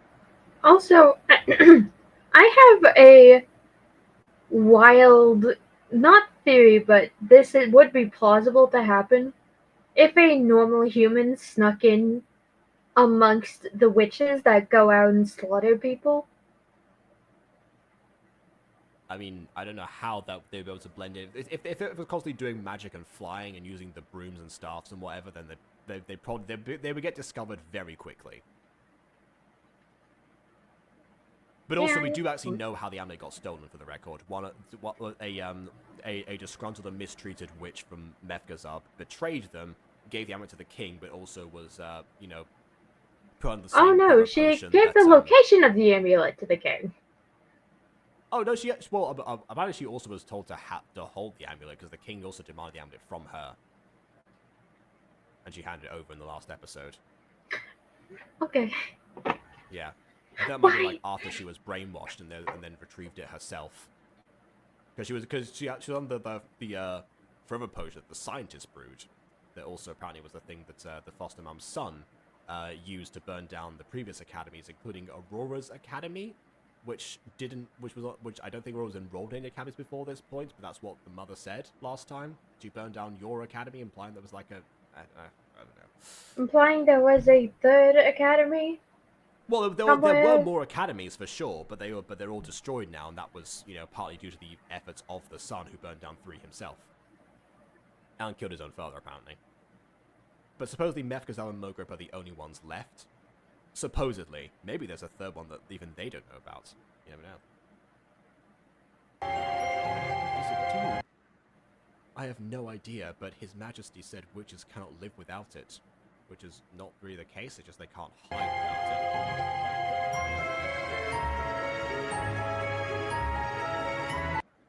So it's with the king! What a happy coinky-dink that we happen to be discussing where the amulet could be, and 2 random people showed up and told us the information indirectly.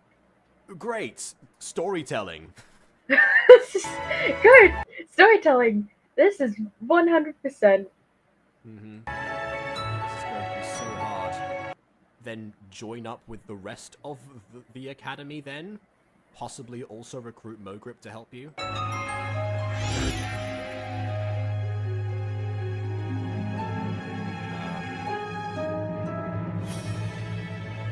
Okay. I assume that was a sleep spell. Celeste, why'd you do that? It has got me irritated. So you put them to sleep or knocked them out, potentially?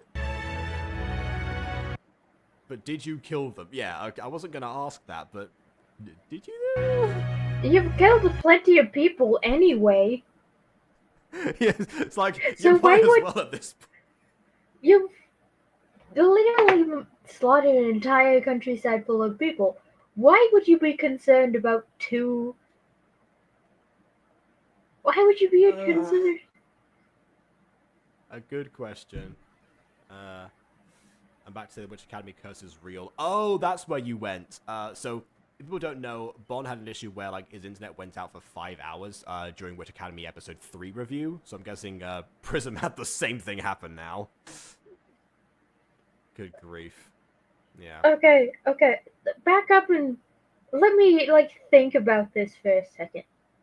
So they've killed an entire town full of people and burned it to the ground. But they're concerned about Celeste killing 2 people. Yeah. Specifically those 2. Yeah, they shouldn't really bat an eye at this. I don't think. Unless because like they should be hiding and therefore like any magic would draw attention to them. Maybe, I don't know. Also, for the record, for this, Bessie and Lumin are from a different school than Celeste and orange hair lady person. Yeah, because Yeah, can we get her name, please? Probably you know where it's she interesting came how from. like the gacha name tags. So, they were a discontinued practice for the most part nowadays, and for a reason. But yeah, when you have when you miss them, yeah, you realize, oh wait, yeah, they sometimes they serve a good purpose when you do have them. Like, even then, she's been sitting still, saying nothing, and including nothing to the 3-way conversation. Can she say something, please? Yeah, like we introduced her as they were hiding. Presumably, she was going to be important, but no. Turns out we could have had this whole thing happen between the 3 of them. They're already planning to find a place to hide. He'll wake up eventually. Oh, good. Just please don't do that again. Why would you be...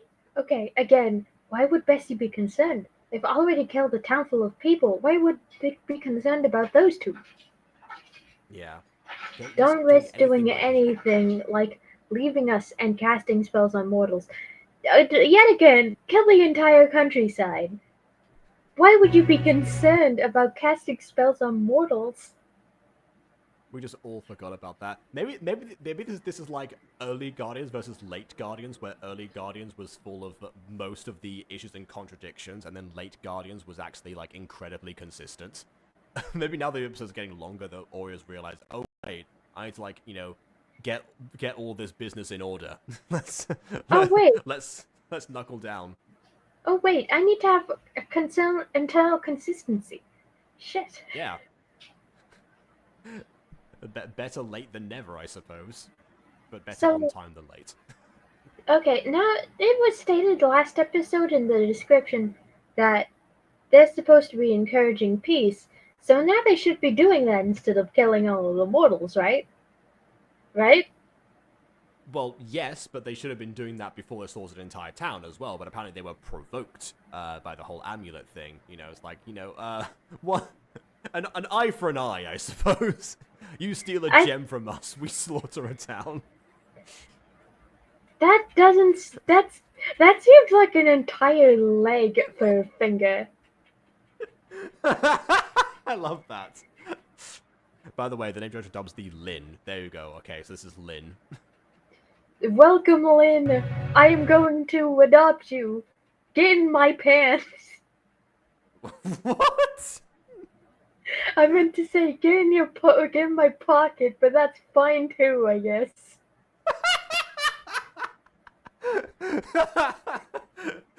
I don't have pockets, so you just ride on the elastic, I suppose. I don't know. Anyway, that could lead us into trouble. Like, killing an entire town full of people didn't put you in trouble already? Yeah, that was they had to run with some cryptic souls. That was a lot of trouble, actually. Now, how are we going to get through the village? You've already killed them all! No, this is a different village. But also, my suggestion is the bird way. We fly. Like, they're already flying over, so, I mean, Like, they don't need to stay. They don't need to stay in the village. They just need to go to the palace. Like, even then, I have a suggestion. These are witches and wizards. Turn into birds! That is true. I don't think we've seen any, like, transformation magic from anyone yet. Birds, maybe small rodents, that's how you get to the village. It's also how you eavesdrop effectively, because rodents can, get anywhere if they're small enough. Yeah, honestly, turn into, like, a fly or something. Best of both worlds. You're small, undetectable, and you can also, cover great distance. I wouldn't call a fly undetectable. Those things are annoying. This is all that is true. Yeah, they're annoying when they're in their face, but if they hide, yeah. Obviously, would stand out. Invisibility spell.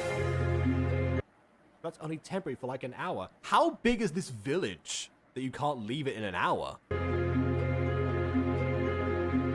Also, can you not just like reapply a temporary spell? Is that not how it works?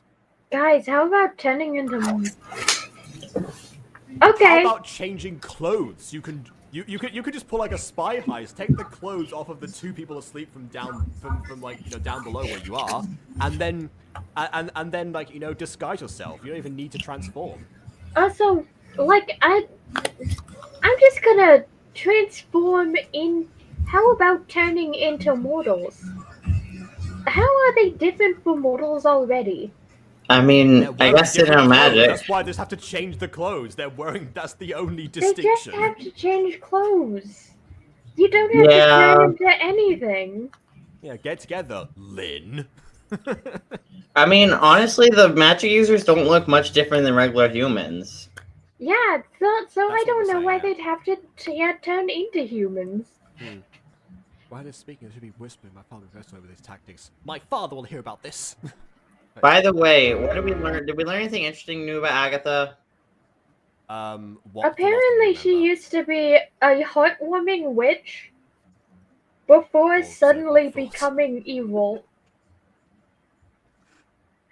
That's it. But well, okay. There's a bit more detail to that. So she wanted people to not like rely on her so much because she was a bit of a philanthropist. But she kind of got tired of that, so she wanted to, seemingly she wanted to reinvent herself. It turns out she wanted to reinvent the other people instead of herself. But she did so by getting a cryptic book from this woman called Elizabeth, under the promise that she would make her son king. Which means that not only has she got potential ties to the current royal family that hates her, which is an interesting idea, but also the cryptic book was the reason that the things are called cryptic souls, and that's what corrupted her specifically. I Use the Necronomicon or something. Kind of. I think that book was cursed. Oh, it was 100% cursed. We saw the curse kind of like affect her there, and like immediately it's like the magic was like surrounding her suddenly, like it turned like black from red, and then her entire figure got like engulfed, like changed form or something. But, Guys, how about turning into a mortal? There's a spell for that? Yes, it's also temporary, but more longer than invisibility. More longer. Okay, never mind. I hate Lynn. Why didn't you this tell never me? came up. She just joined them right now. What do you mean tell you before? It's like, oh yeah, come into my hiding spot. By the way, do you know you can turn into mortals? Anyway, hide in here. Like, that's not how conversations go. I mean, Why didn't you tell us? Maybe the creator meant, why didn't you think about this before instead of... Yeah. I don't know. hey guys, I can bend my thumbs like this. Yo, new info about me came up naturally in conversation. Wow. Anyway. It's almost like Like, I could reveal new information also, about me. I'd It kind of comes also- out of nowhere. It's great. I'd also say that you guys were talking about how a way to get through the village, and Lynn brought it up, kind of as a natural point of conversation. Yeah, this is the See, time that would flow. Like, I don't know, Bessie. Why didn't you tell us this before? Bessie's thing. She should have done better. Bessie has magic witch I was gonna autism. call her a curse word, but I'm like, crap, I can't say that. She's a thing. Like, Bessie I'm is gonna say dumb, this. Should have paid attention in school. I'm going to say something. Bessie has magic witch autism, and you can't convince me otherwise. Magical witch autism involves forgetting a lesson that you learned in the No, school. it's just if you've been paying attention, Bessie has kind of been out of it this entire situation. That feels like regular autism, not just like magical autism. It's magical witch autism, you know. Witch autism is different than regular Yeah, I'm autism, just stating otherwise. right? Like, Jacob, the reason I'm making a distinction is because they're apparently not mortal. They're aliens. Okay. And, They're like, immortals. But their brains seem to work the same way as ours. yeah, A their little bit brains. slower, but they Their still brains. seem to work. Like, Beanie I boy, don't beanie boy, get it. beanie boy, beanie boy, beanie boy, beanie boy. They're not Why? mortal. I just want to summon Beanie Boy. Beanie So, Boy. They're Beanie not. Boy. Stop. Shut up for a minute. I just want to unpack this for a second. So they're not mortal? Does this mean they're immortal? Or does it Yeah. imply that witches are not humans? And thus they do not distinctly classify as mortal creatures? Yeah, I've personally never really got why they call humans mortals versus witches, which would assume immortals if you're the opposite of mortals or whatever. Does this imply that witches cannot naturally die? Maybe. If that's the case, then Agatha's still kicking around somewhere, potentially. Yeah, but she's probably being some evil lord in some like dark dimension, probably. You know, evil witch things. Actually, no. I hope Agatha is dead. If she was a good witch and just wanted people to not rely on her so much, being cursed by a book into an evil fate must be worse than death for her. I feel bad for the babe. Oh my god, wait a minute. Bessie's a witch. She should have known better. There we go. There! Instead of using a swear word, I can use that. Oh yeah! See, I can summon Beanie Boy by saying his name every time. Beanie Boy! Ow, I just hit my knee on the table. That was totally you and not because I DM'd him. Oh. Beanie Boy, Beanie Boy, Beanie Boy, Beanie Boy. Okay, so yeah, to Yes. clarify, Aiden has been trying to summon you to the stream by saying your name multiple times. They just randomly started doing that again. Now he's returned. That's Yeah. because, like, Jacob mentioned that every time you're in a video description and you're in a video title and or comments, you are pinged on your Discord server. So Aiden just took this to mean that every time you're mentioned in a video, you appear. So he just started aggressively saying "Beanie Boy" all over and over again. Yeah, to the tune of Lil Pump's Gucci Gang, no less, which makes it much worse. You know, guys, to summon Beanie Boy, I did a little witch ritual, you know? It's the same way I summoned explains my Lil husband. Pump's demeanor. He was cursed. Aiden, I'm going to make a terrible joke. This is how I summoned my husband from the dark abyss. Nice. Can you summon me one next? Yes, of course. All we have to do is dance around the glowing circle together. Yeah.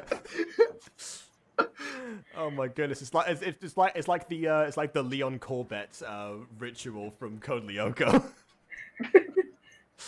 Step into my I'd like tempogram, to, Ulrich. You mean pentagram? I don't like. Use I have a the book Beanie Boy. that's Ghosty's Guide on How to Summon Your Anime Husbando in 3 steps. It might or might not be conscripting a demon to your dog. Dog. Hmm. I feel bad for the demon. Yeah, I feel bad for Beanie Boy. Anyway, Headmistress told me to tell you guys when necessary since she's the only one who taught me. That's... Just because she's the only person that teaches you something doesn't mean that you need to keep it a secret necessarily. They're not mutually exclusive. Or Like- inclusive, I guess. She wants every other witch to die here. She wants every other witch to die. It's like, I only want you to survive. So here's a spell, disguise yourself. The rest can die. It's okay. Also, by the way, I'd also like to point out that everyone else is doomed because only these 4 will know this spell. Oh no. Yeah, How because hard the- is I it? guess How they're hard hiding is it? now. How hard is it to like teach people a disguise spell? Like Even- what, a spell that changes your eye color or hair color, or even Like- changes or makes your If change your anything, clothes? wouldn't this spell have been like you know, so very useful for the entire society that's been persecuted by the mortals and forced into hiding, or just had their academies destroyed and been hunted to almost, well, I say hunted to almost extinction. Like, they can also, take care of again, themselves. Like, this disguise implies themselves as that- mortals feels like the best solution for them. Only one Yes. person's allowed to know that information. But even then, this implies that witches are not mortals. Yeah, I know. We're beyond that. Yeah. We've I like- asserted that. We've asserted that, but what? It is kind of dumb. Like, it's Great to kind see of you like too, that. Back to the confusion. Well, that was great. See you all. See you later, Beanie Boy. But I'd also like to ask the question of, Beanie Boy, Beanie Boy, Beanie Boy, Beanie Boy. Resummoning him. do not resummon Beanie Boy. I'm just very confused. So witches are not mortals, and need a spell to transform into mortals, even though there's no aesthetic difference between mortals and witches. Since you are not a supporter of Disney, you might not know this, but in Wizards of Waverly Place, they say the exact same thing. Yeah. And again, also, there's also no physical distinction, but yeah, that's just what they call them. I think it comes from like the idea that people thought witches were immortal, or there's some versions they were, and so as a way to distinguish between them, not to use like the word muggles or like invent something else, they just decide that was the term. I don't know. I Why mean, don't I you- kind of imagine like wizards in Waverly Place like have like the X gene. I guess like once you become the family wizard, you have the X So they're gene. all So whenever female. you, not that kind of X, not the X They all have the chromosome. X chromosome. Not the X chromosome, the X gene, where it's like whenever you procreate with someone, you end up birthing a wizard. You know, it's like magic. When you're magical, you have like a special gene or something. I think.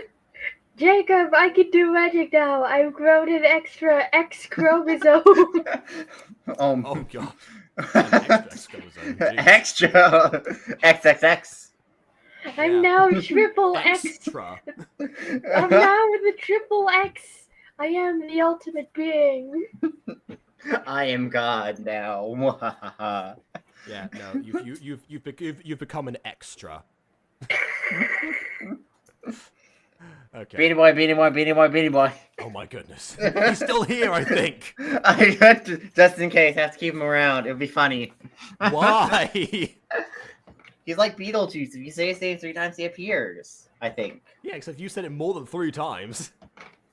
It's fun to say multiple times in a row. Anyways, something about the headmistress have taught her the spell.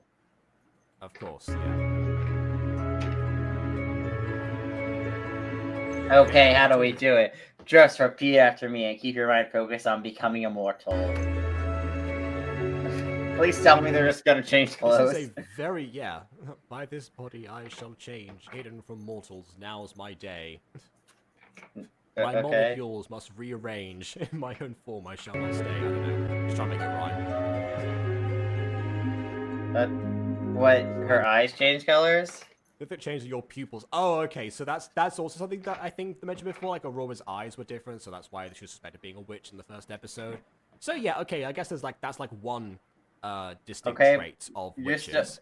You're still wearing the school uniform, though. Yeah, that's hard to get past. I don't know if you. I don't. Did they change at all? What? Yeah. Whoa. Do you look like a mortal? Do you? What? Okay. Was the spell already cast? She just said, yeah, she said the incantation and to cast the spell, I guess. Yeah, it was only verbal components. Yeah. There's no aesthetic difference. Besides her Her pupils. pupils changed. Her pupils changed.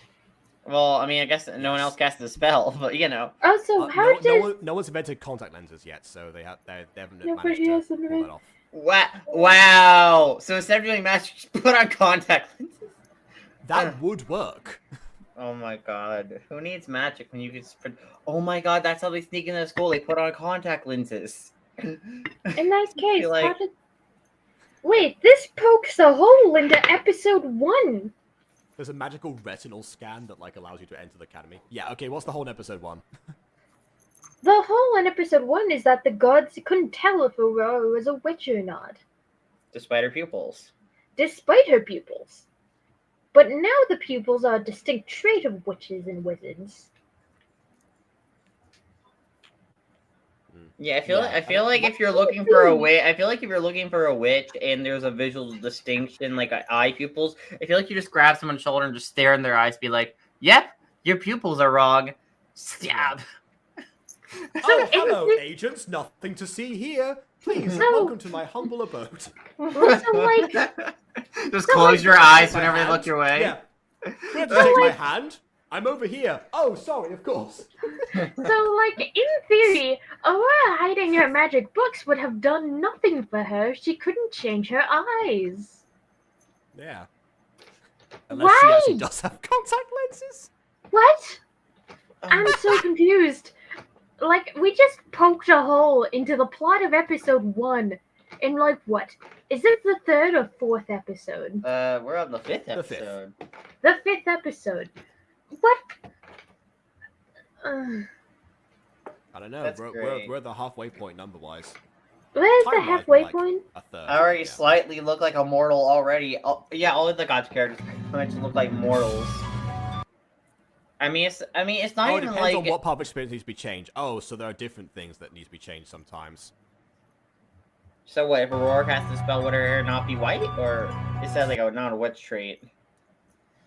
I don't know. I think in Aurora's case, it's either the hair. I feel or like we have seen the mortals with colored hair, though. I feel like we've seen mortals with non-natural hair colors. Yes, we have. Color's white, apart from the king, who's old. Yeah, no, but she references Bessie's blue hair, and that would be changed because apparently that's a witch trait too. But it's I feel like we have seen mortals with blue hair, or other non-natural hair colors. So explain to me why Bessie would naturally. Jacob's told my force of evil. I cast a spell which has no name. My mother's gift of which she reigned. Because my heart with rightful power stand before the queen and cower. Well, yeah, there's a lot of magical spells from Star Verses that have that. Well, they're all pretty much verbal components.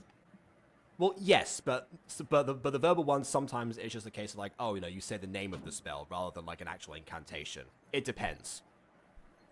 Yeah, but yeah. I mean, once you're meant to learn from the Book of Spells, the ones you're supposed to learn that way, those tend to be rhyming couplets. I mean, to be fair, most of the spells in Starverse Force Evil, Star's magic system is kind of weird in that show, anyways. Their magic system in that show is a little bit strange. The magic system in Starverse is the Forces of Evil is kind of broken. Yeah. Yeah, which is why Toffee hated it so much. The magic system is inconsistent. Toffee was just after the continuity. Oh, that'd be the most amazing like villain idea. You know what? I think Care Bears in Wonderland did this before actually, but like you know the villain wants to bring sense and order to the world of Wonderland, which was like an actual threat to it.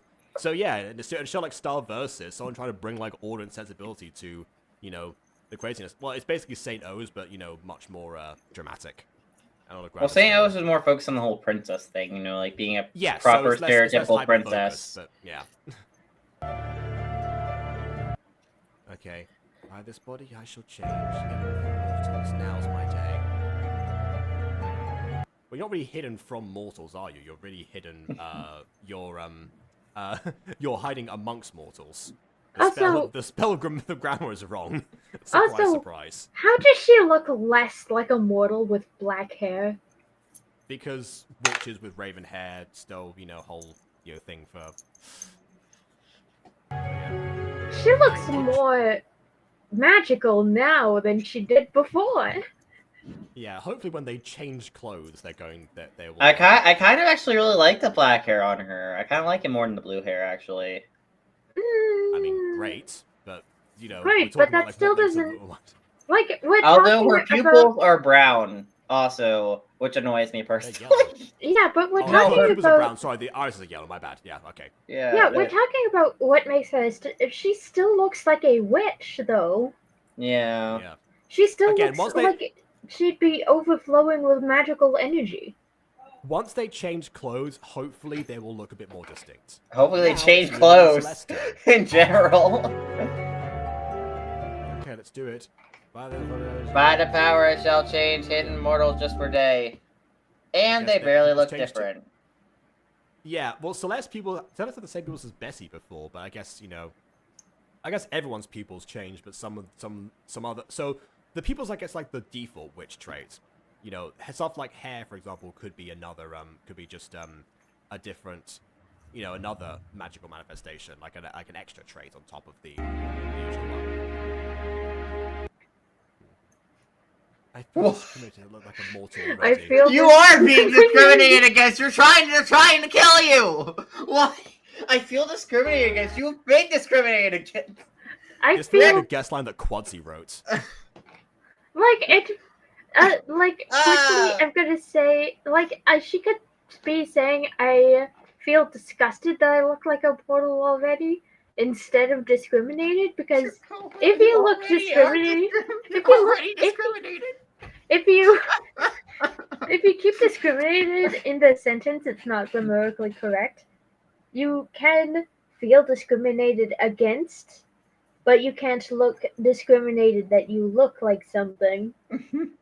Yeah, it's a bit of weird phrasing, but yeah, basically, obviously, because of the fact that there's the music. I look like a filthy human. How gross! Exactly. That's what she's trying to establish, basically. Look, Celeste and Lumin look related. Maybe. This is good enough. No, it's not. Change clothes first. So, how about the others?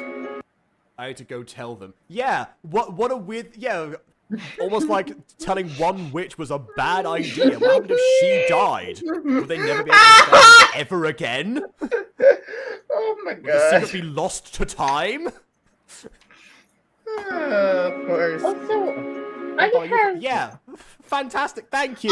Oh my god, I haven't thought about that. What do you mean?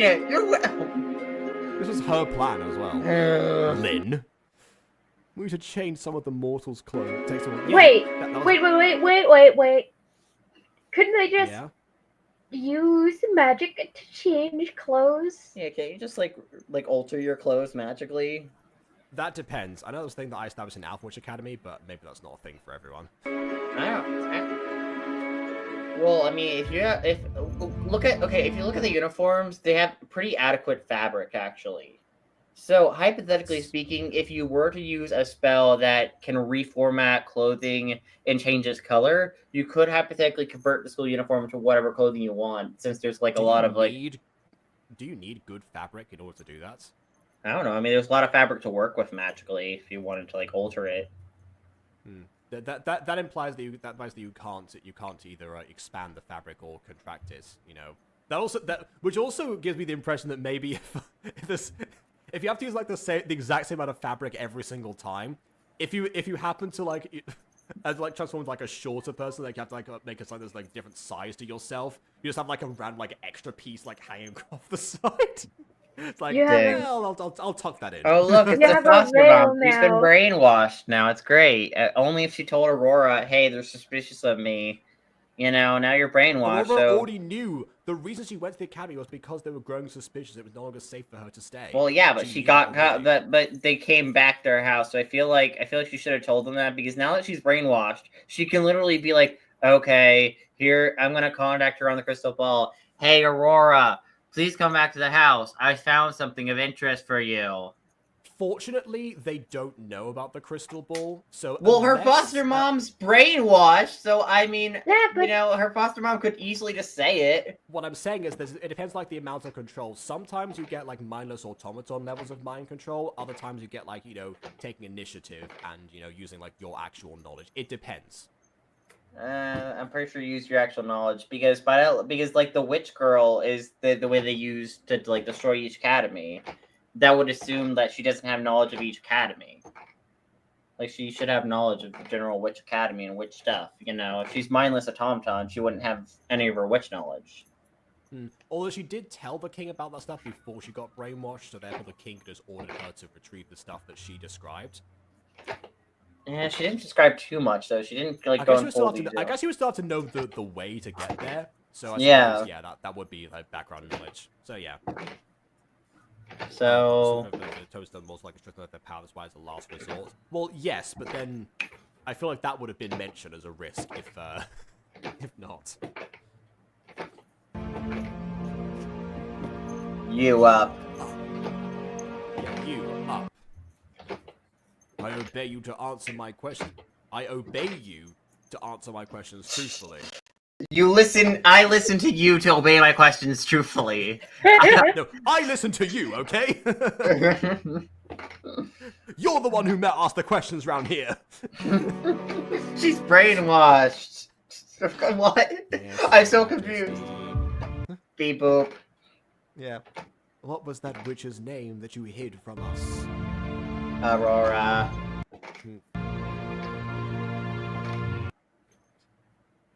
so, Aurora. That's the name. Oh! Relative of Agatha's. Oh, Okay. so my theory was I mean- instantly confirmed to be correct. Never mind. Yeah, I thought it was going to be confirmed like in a future episode or something. I thought it was guess gonna be a I plot guess we're gonna twist. do It doesn't this really one. come off much like a plot twist now. Now it's just kind of like casual. Be like, oh, Yeah, my question is, how does the king know that's the name of Agatha's? Does he have Agatha's family did it- history? do you have like a register or something, like a all her family member or family tree or something? Was that Wait. a part of the was that a part of the deal with Elizabeth that Agatha reveal all of her, you know, Family descendants history. or whatever? Yeah. Which also, You know, Aurora wasn't born when Agatha's whole curse happened, I don't think, so Yeah. how would she be related? How would she be, like, documented as a relative, I mean? Yeah, like, I do kind of like how my theory was correct. Kind of obvious with the whole purple eye comparison, but you know. And also the hint with the dark magic that Percival mentioned before that happened. Yeah, but like at the same time, I hate how it was confirmed so fast. Like it's only been a few scenes since we like first saw Agatha's design and like first heard about how what's her name used a bit dark magic. You know. For us, it's been like an hour, but for the actual video, it's only been a few minutes. Yeah, so it that personally kind of annoys me. Because like, dang, you didn't even wait to the end of the episode to reveal this. No, you waited to like the middle of the episode to reveal this plot twist. That's disappointing. I feel like this could have been an interesting plot twist, but you know, maybe there's an episode where Aurora figures out and the king also says it. You know, Yeah, at the same.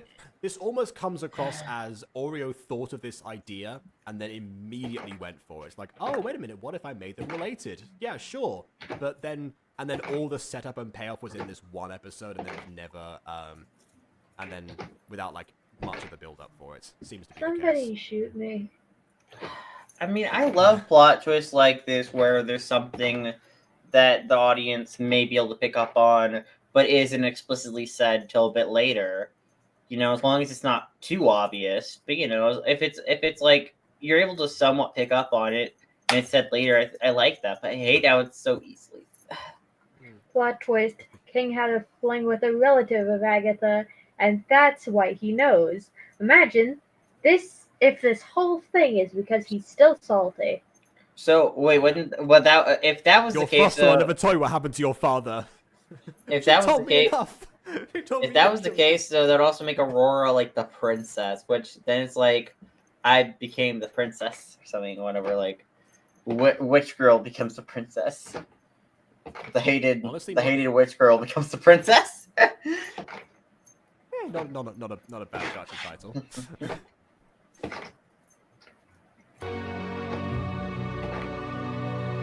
Where did Aurora go? Mongrip Academy. Beep boop. It's That's not its Mogurip. name. Yeah, It's Mogurip. Mogurip. Hold on. Listen, fam. I'm brainwashed. How am I supposed to know how to say names? I love how we know. Like we know Also, I'd like to say it's spelled wrong from previous mentions. It's spelled Mongurip. Yeah. Yeah, Mongolo Orange, exactly. That must be the other Witch Academy. And where's that? I don't know. Answer me. Don't you disobey me. I do not have an answer. Beep boop. Would you like me to help you with something else? Do you know where it is? Do you not know where it is? Yeah, do you, a random mortal, not know where it is? I don't know where this witch academy is. Would you? How would you, a mortal who has been would not know where an academy bewitched to not be locatable by mortals, not know where it is? Weird. Oh my Weird. god. Am I right? Oh my god! If it isn't the correct answer staring us directly in the eyes. Like we're going to have a passionate but make out with the answer to the question while asking.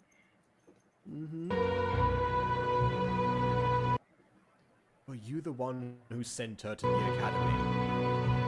Yes. Yes. How does she know where it is? I gave her a map. So you do know where it is? No, I didn't memorize the map. No, I don't know it. I do not. I do not. I took it from my deceased son and gave it to her. From his grave? Oh no.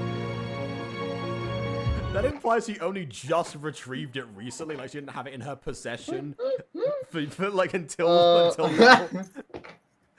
Let's see if this witch knows where it is then. I guess that's the inner thoughts. Please don't say it. I don't want you to say it. Ah. Why am I regretting this now? Maybe because you're chained in a basement? Yeah, That you've would make me been rethink my decisions. brainwashed and captured for a while. You're Wait. stuck in a basement. Of course, what? I feel like there's no pro to this relationship. I'm gonna be honest. This Okay. relationship you're in with the king has literally no benefit from you. Like it's Okay. not even like you're like his like adopted daughter or whatever, or like friend or whatever. You're not even like anything along those lines at this point. You're not. You're basically just a servant to him who has no free will or no choice or anything, locked in a basement forever. There is literally no pro for you. You don't even get companionship out of this. God, you're stupid. Ah.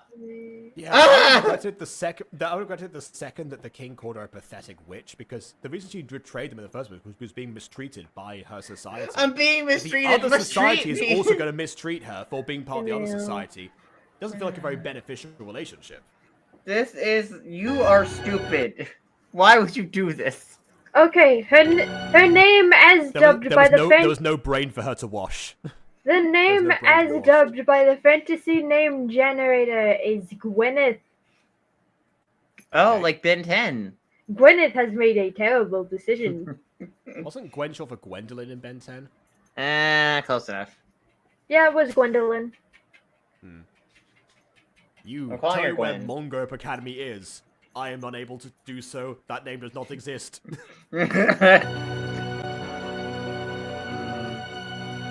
Yes, Your Majesty. Oh, okay. Yes, Your Majesty.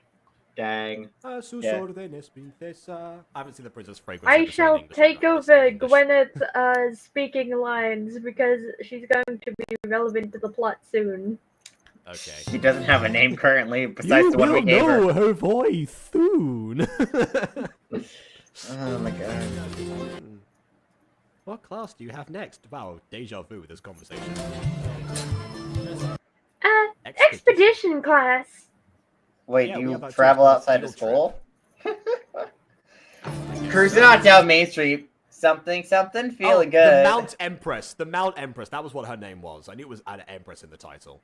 It's actually the instructor for that class. We stand Empress. Well, I'm Glad. glad. I can see my horse that I haven't seen since episode 2.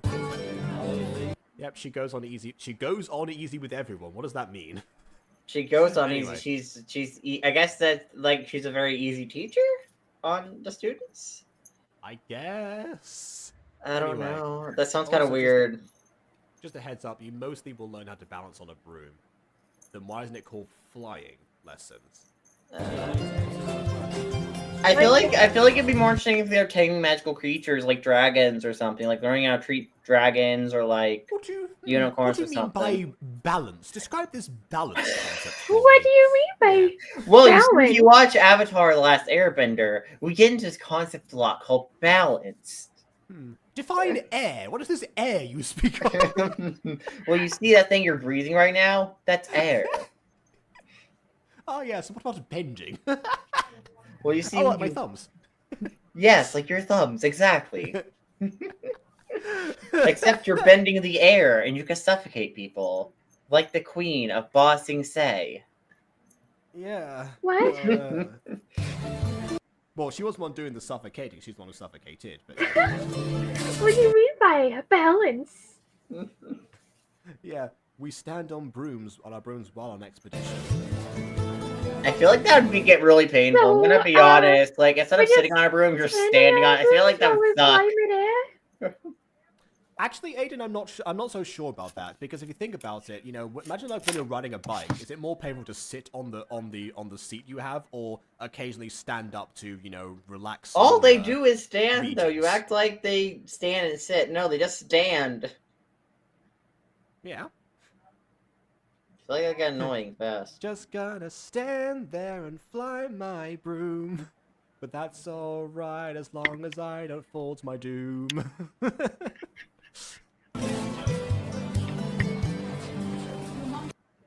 Hopefully not Yeah, exactly. falling off. Alright. We'll see how you're up to. Well, yes, of course we are. This is what we do. Basically, there's a really small percentage, you mean a small chance of you falling off your broom.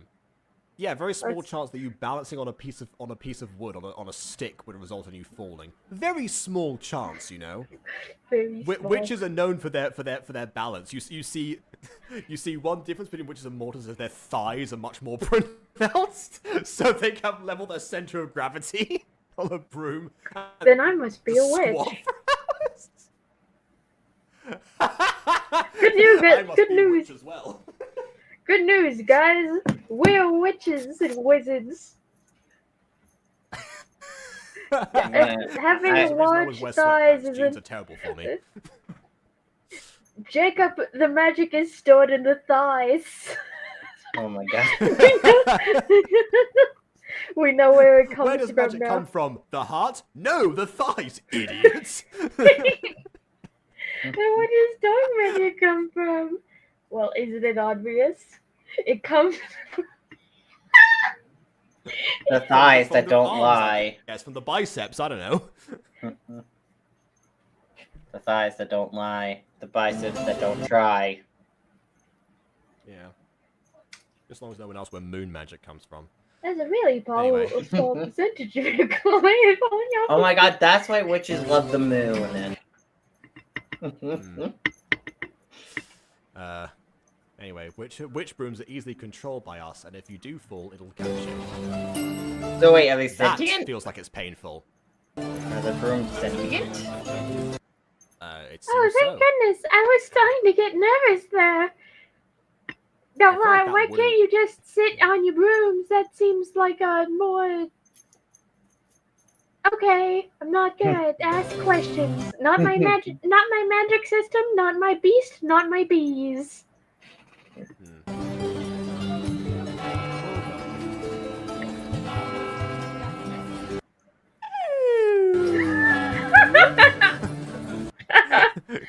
Okay, this scene was kind of pointless. This scene basically had her be like, "Oh yeah, I have mount class yet," and he's like, "Oh, well, here's how you ride brooms. I know in the previous episodes the audience has seen how you ride brooms, but I'm just gonna explain it again, just in case And the also, we're audience probably have going to get forgot." explained to it as in the class a second later as well. Or, Oh my God. guys, this gives her a motive to be outside of Mogurup while it's being attacked by the king, who's being led there by the mind-controlled witch. This is true. I mean, as yeah, well. but you could just start with her outside. You don't have to have this scene. This scene is very pointless. Actually, Yes. this scene isn't quite pointless because it lets Percival as a character know that Aurora is not going to be in the school.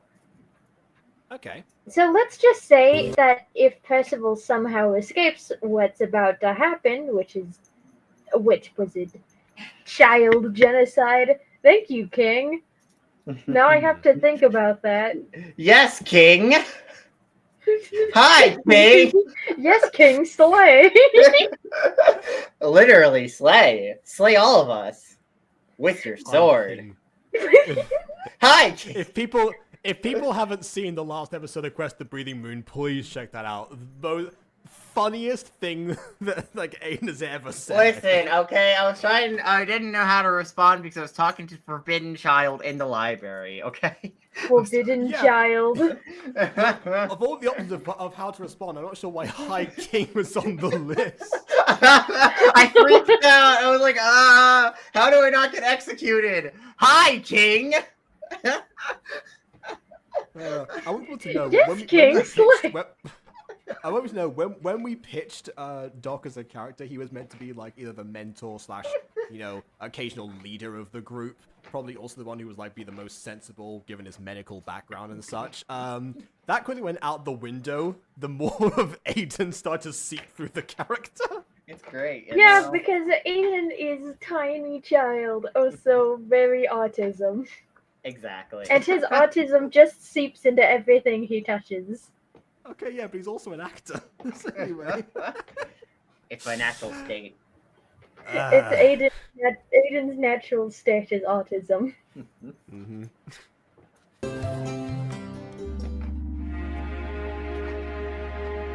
Bessie, oh, they now look I decent. can't Actually, believe kinda we like the just shop. had to rob a shop for these clothes. with magic. It's almost like you could have knocked out 2 more people and all had Wow, it's not like you guys could have gone to that other village you burnt to the ground and got some clothes so you wouldn't have to steal them. Oh, actually they can't because all the bodies revive as cryptic souls, so they can't do that anymore. Oh wait, no, maybe there'd be like some like left over in other stores. Yeah, that's true.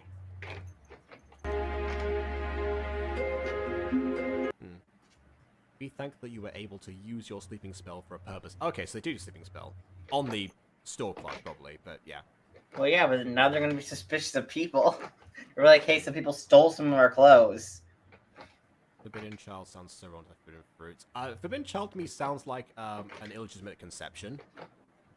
Sounds like, Forbidden yeah. child.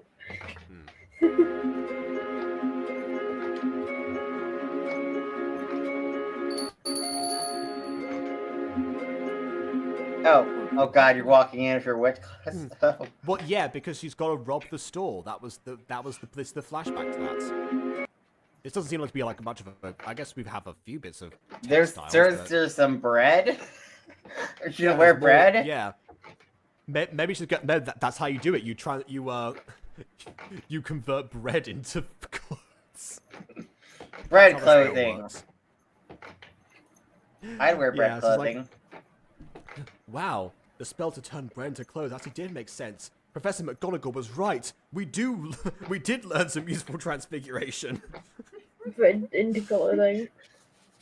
I mean, yeah, I will say Transfiguration on the surface is like the most pointless Harry Potter lesson. The Hogwarts lesson is like you'll be turning rats into water goblets. Ah, yes. Thanks for that. Wait, aren't you Actually, killing the no, rats at that like- point, or is the water goblins alive? Like I know it's like learning the basics, and you eventually like do more. complex Aren't you stuff killing like rats? that. Dang, I guess you just murder the rats. Oh well. No, It's actually, temporary. the rats are still alive when they're being turned into water goblets. Also, transfiguration can be useful in a pinch, like turning grass into clothing that you can wear so you don't have to rob a store. I mean, you could always just use the grass to make a grass skirt as well, and like, you know, Or do little... turn your clothes into other clothes, like you suggested earlier. Yeah. Oh, I'm sorry. well, she died. She's asleep. That was a sleep spell. I know, but I just like to say she died. All right. Is there supposed to be a pop-up like that? Yes. Okay, let's get to the central village. Oh. Yes! Yes! Ah! That's how the brooms work. No, I mean, I find it funny you're in disguise and you're like, I know what we're gonna do. Let's ride our brooms there. Why? What? Don't ride your brooms when you're in disguise. What's the point of your disguise? Like They Aiden, really don't look like mortals. They really don't ever look like mortals, do they? like Aiden, hey Jacob, roll me a nat 20 for stealth. All three. Oh no, I got a nat 1. You ride your broom into town square. In full human disguise. In full human disguise, which is now useless thanks to your decision. I have a -2 modifier to my stealth. You fall off your broom and crack your spine. Oh,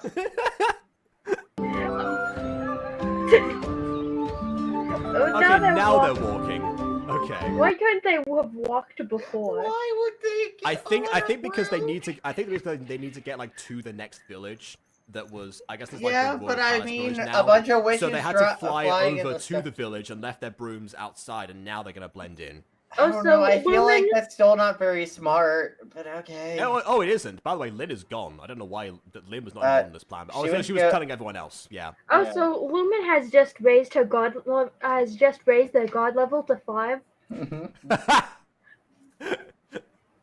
Yep. If people don't know, the guard level was Ghosty's mechanic in Breathing Moon for like, you know, just hearing like conversations or like suspicious activities, whether or not the guards would like ever get like involved and try to like arrest the group or something. Yeah, but Lumen is. You guys are supposed to be laying low, so instead of whispering any of this information, Lumen is just stating publicly, out loud, that they can't use magic and are on a low profile. Hey guys, don't tell anyone, but we have magic. It's very important you don't tell anyone this. Important detail about us. Is it the same bridge for the first time the Aurora found the academy? Yes, I think it is actually. It's just it's no longer as dark. It was dimmed artificially, but yes, it is the same bridge. You're right. I guess they have a consistent design across, you know, across the realm. They reused all the blueprints because they only had one architect. Now we just need to get to the castle. You have just raised your god level to 6. By the way, I think that's the really interesting like world building like idea. Of, Wait, why are you going to the castle exactly? The royal architect died. They had like a massive construction project, so they didn't have time to replace them, so they just had to reuse the same blueprints in every single city. That would be like a funny way to reuse backgrounds. Yeah, but also, question: why do they want to go to the castle and go to the king? Like, do they want to try to kill the king by sneaking No, in? They want to They try heard- to retrieve the amulet to save Mephgazub. They heard from 2 random strangers announcing it publicly that the king had the amulet. Oh. Yeah. Storytelling A+, 100%. But we can't enter castle grounds like it's nothing. 7.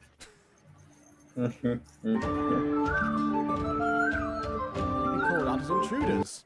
Eight, Come on, eight, there eight, eight, eight, eight, There eight. has to be a way. These two are totally not suspicious at all. Yeah. I just think this is the same village that Agatha grew up in, so probably was therefore the one that's the original family line lived in. So now instead of moving to the royal palace, the palace actually moved here when there was a new royal family. Which would also explain why the palace is in the middle of the village rather than a big city, for example. Tickets.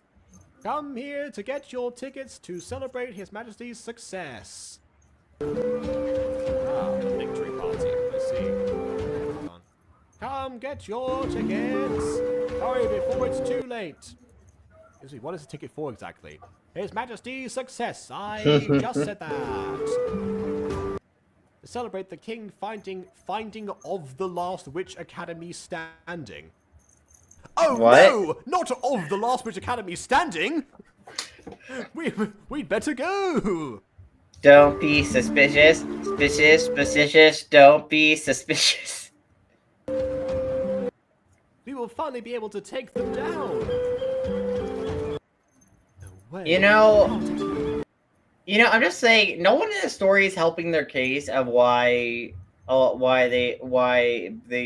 Okay, so here's a few things that personally annoys me. For one, humans here are just blatantly talking about we can finally go kill a bunch of witches who are off on their own doing their own thing, which I don't think will look good on your end. Granted, the witches also don't look good because then they're like, oh, they're attacking us, therefore let's go kill innocent people or random humans, not armies. Let's just kill random humans in the village.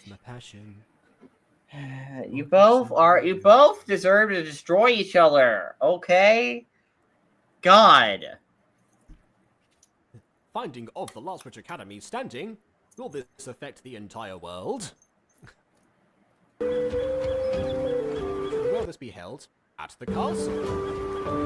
We'll take 3 tickets. That'll be 300 gold for 3 tickets. Gold. 300 gold! Like, I know that different monetary systems don't necessarily convert and whatever, but gold is still gold. Oh my god, it's just like the inflation in Quest of the Rising Sun. It's worse than the inflation Quest by the Sun, which I didn't think was possible, but I've been proven wrong. I thought Quest of the Breathing Moon's money system was actually fairly balanced, but this is absurd. With the exception of Gruff's armor shop, it was Like- balanced. That's because BB and Hera asked for the most expensive armor sets that he had. And then complained when it was like, this amount would be wealthy anywhere else, but everywhere is like, oh, yeah. Like, they asked for the most expensive armor, and we're surprised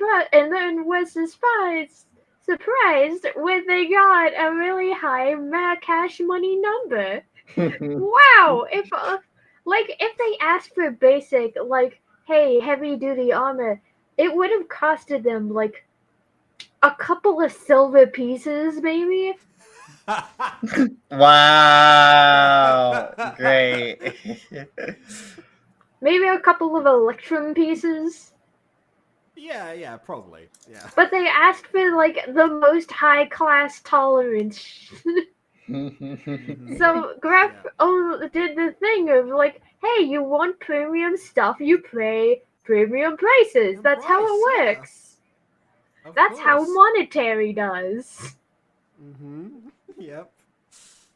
Because seen Lumi not being caught up by guards having someone who looks like a child with them. Well, I mean, I don't know. Like, they Maybe. thought... They're all supposed to look about the same age as each other in universe. What? Like, in universe, they're all meant to be, like, roughly the same age as each other, these 3.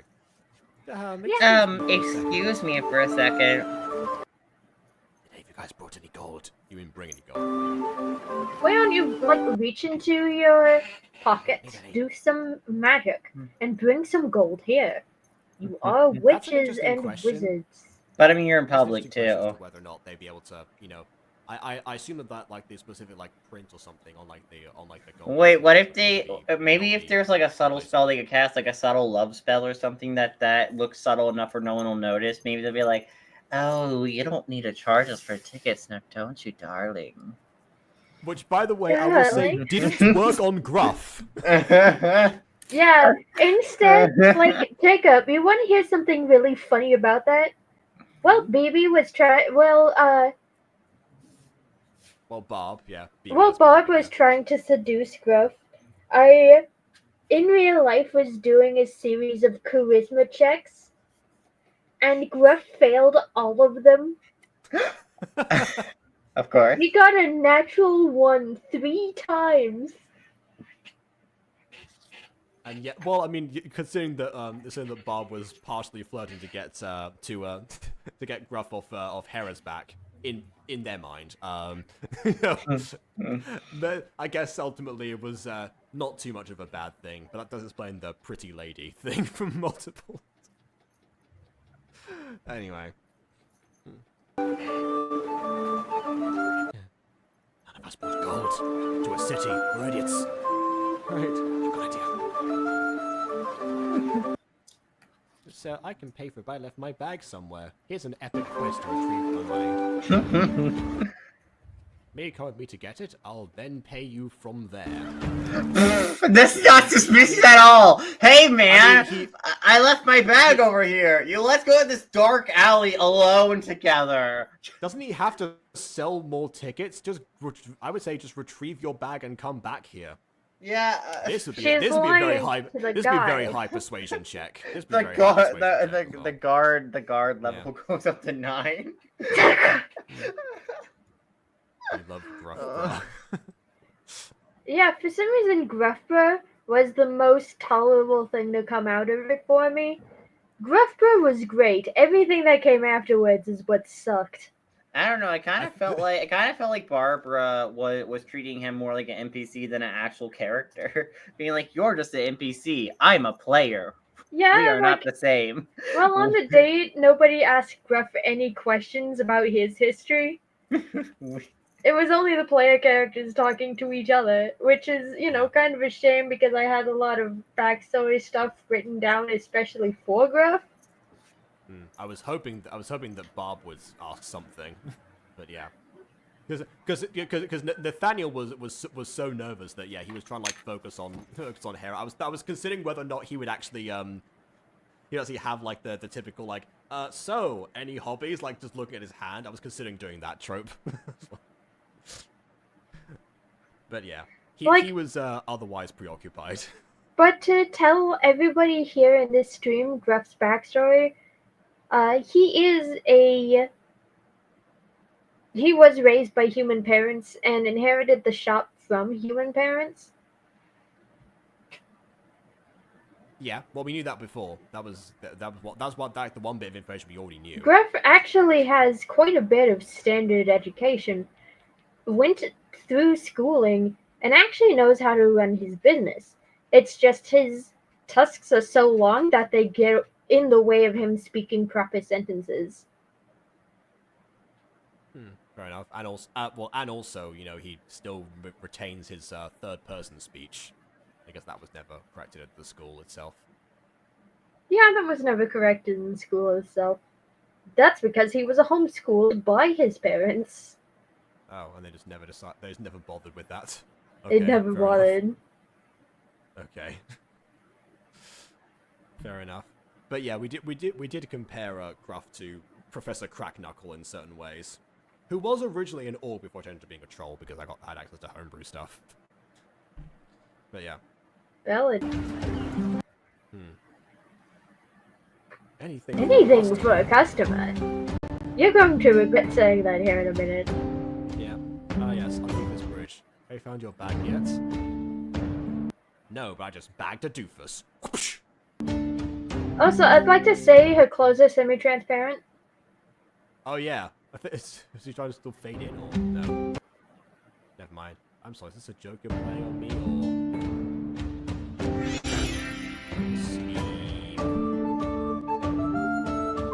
Your god level has been raised. Your god level has been raised to 9. All of the gods in your vicinity are alerted to suspicious activity under your name. Well, I guess we don't know like if the guards would be would be around to witness this. I know, I'm making a breathing moon reference / joke. Okay. Yeah. Well, no, we were talking about the guard levels before. Yeah, they'd have to be around for it. Usually. What was it? Yeah, it was surprisingly easy. I got the tickets. Wait, so does that mean the sleep spell is just standard education? I guess so for both Mogrib and Mephgazub. What? I mean that one kind of makes sense. I would have thought. You know, there's some spells that would teach you in both places. So let me guess. Unlike disguise as mortal, which is obviously a very highly coveted, only one person can ever teach you this spell. So wait, did No, she aside just from that walk? one. Did she walk up to an alley and knock him out? Yes. Mm-hmm. What happens when he What is wakes it? up? When he wakes up, he's now gonna know that people broke into the ball, and the ball's gonna be on high alert. Well, apparently the sleep spell lasts 24 hours, so that shouldn't be a problem. Well, if he It's doesn't not appear to his job, he's Oh still no, we gotta go rob another clothes store. Stop robbing people! It's like, oh well, back to the same store. The woman's still asleep. Well, that's in our town, though. They have to rob Oh. this store. Oh yeah, exactly. You know, if they keep finding people knocked out, though, they're gonna get suspicious, okay? Don't be suspicious. Suspicious. Don't be suspicious. Okay. Oh my I god. don't know if we love or hate that those sleeping pills they're killing people. I like these sleeping pill now because the whole genocide thing from episode 3 was a little bit too much. It was literal overkill for the series. I do like now that they're going at problems creatively instead of killing everything. This is quite literally the best solution they have. Yeah, like it does seem that while not everything has we haven't left the shadow of the series as, demons, but it does generally seem like Oreo just suddenly went, I'm actually gonna make this make sense slightly. Bit by Okay, bit. and here's one thing that I'm kind of having a weird issue with right now, though. I feel like we're following Bessie, Lumen, and Celeste. Following them kind of came out of nowhere. Like, I thought we were supposed to be focusing on Aurora's development because, like, the series started of Aurora, we didn't even get introduced to these characters like episode 3 territory. Like, That's true, but We haven't got much episodes development in for other Aurora, and I'm kind of we've had annoyed by episodes that. in other shows where the main character hasn't shown up for most of the episode. Also, and it focuses on like- some of the side characters. That's not an uncommon practice. Yeah, but I kind of feel like we need more development for Aurora before we start focusing on a cast of characters who never even met Aurora. no, Yes. actually, Celeste has met Aurora. Well, besides Celeste, Celeste. yeah. And even then, Celeste meeting Aurora was like a brief thing. Like they shared maybe like 2 scenes together in total with each other. Like, and even that, it was never like Aurora might be the main character, but she's not explicitly the story focus. It kind of feels like they're trying to make her the main story focus, or at least initially. Like the initial first 2 episodes, she was literally the main focus. And like this was a B plot. It feels like the B plot took over as the main plot. And Yeah, the B it does plot kind now of feel Aurora. like that. Now the B At plot the- now Aurora. Yeah, it does kind of feel like that, but I'm not complaining too much because it seems like the B plot has a little bit more complexity to it than whatever I mean, Aurora's Yeah, doing. but like Yeah. then that also begs the question: why not make Aurora's angle more interesting? If you're gonna make a more interesting story with a B plot than the A plot for Aurora, why not just fold Aurora into this storyline? Because if they put Aurora in this storyline with Like, Celeste, I feel like it would be a bit more a bit better because then it's like, oh look, the main character's here. If Ghost is right and Mogrip does in fact get attacked in this episode, we have still got a little bit left of time. Like, beforehand. Aurora is So if still Mogrip's going to attacked in be this folded episode- into the plot regardless. Yes. Yeah, so if that happens this episode, then next episode potentially Aurora will have nowhere else to go but to join, the star pupils in their mission, or potentially also find about the efforts of the other witches to, rally up people and take over. Because I mean, while these three are free agents that seem to be allergic to communication, the other witches seem to value the flow of free information. Yeah. So they will most likely ask Mogarit for help, especially if they themselves are now under threat as well. But yeah, this looks like that feels the background. Like God, instead of a boy, Phoenix mentioned. Good grief. Wait, did someone mention me? Wait, where am no, I? Felix, get back to your... Yes, Phoenix. Apparently this is you in girl version in the background. Man, I look good as a girl, but also, why is my eyes green? My eyes are brown. Me taking out the OC Pokeball and throwing it at Felix. Get back to that. You've caught a Felix. Get back at that ball. Felix used a tract on Prism. It was super effective. Felix, one chance. One chance for what? Listen, Felix is a one-pump chump. That's a Markiplier reference. I was gonna say, I'm not gonna question Markiplier, my love. Alright. Let's do this again. We have to. God, the bodies are really piling up. Okay, now we get back to the Aurora part. You're doing You're fine, doing fine, Aurora. Aurora. Just keep concentrating on where you want to fly your broom.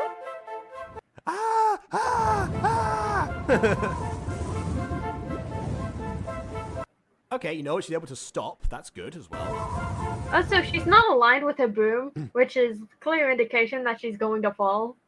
By the way, if this was also, if this were her, if this were a voice acted series, the joke that I was just making at this point would be that Mount Empress is just going like, yes, you're doing well, just concentrate, whatever you think. And we can't see what's better for we can hear was like, it's like, Like, that's what I would have done. I don't care. I'm going to give the Mount Empress an accent. I don't give a shit. Okay, sure, why not? I'm going to walk off the cliff. You've got to concentrate on your broom, Gagak. Or you shall fall into the abyss with my snark father.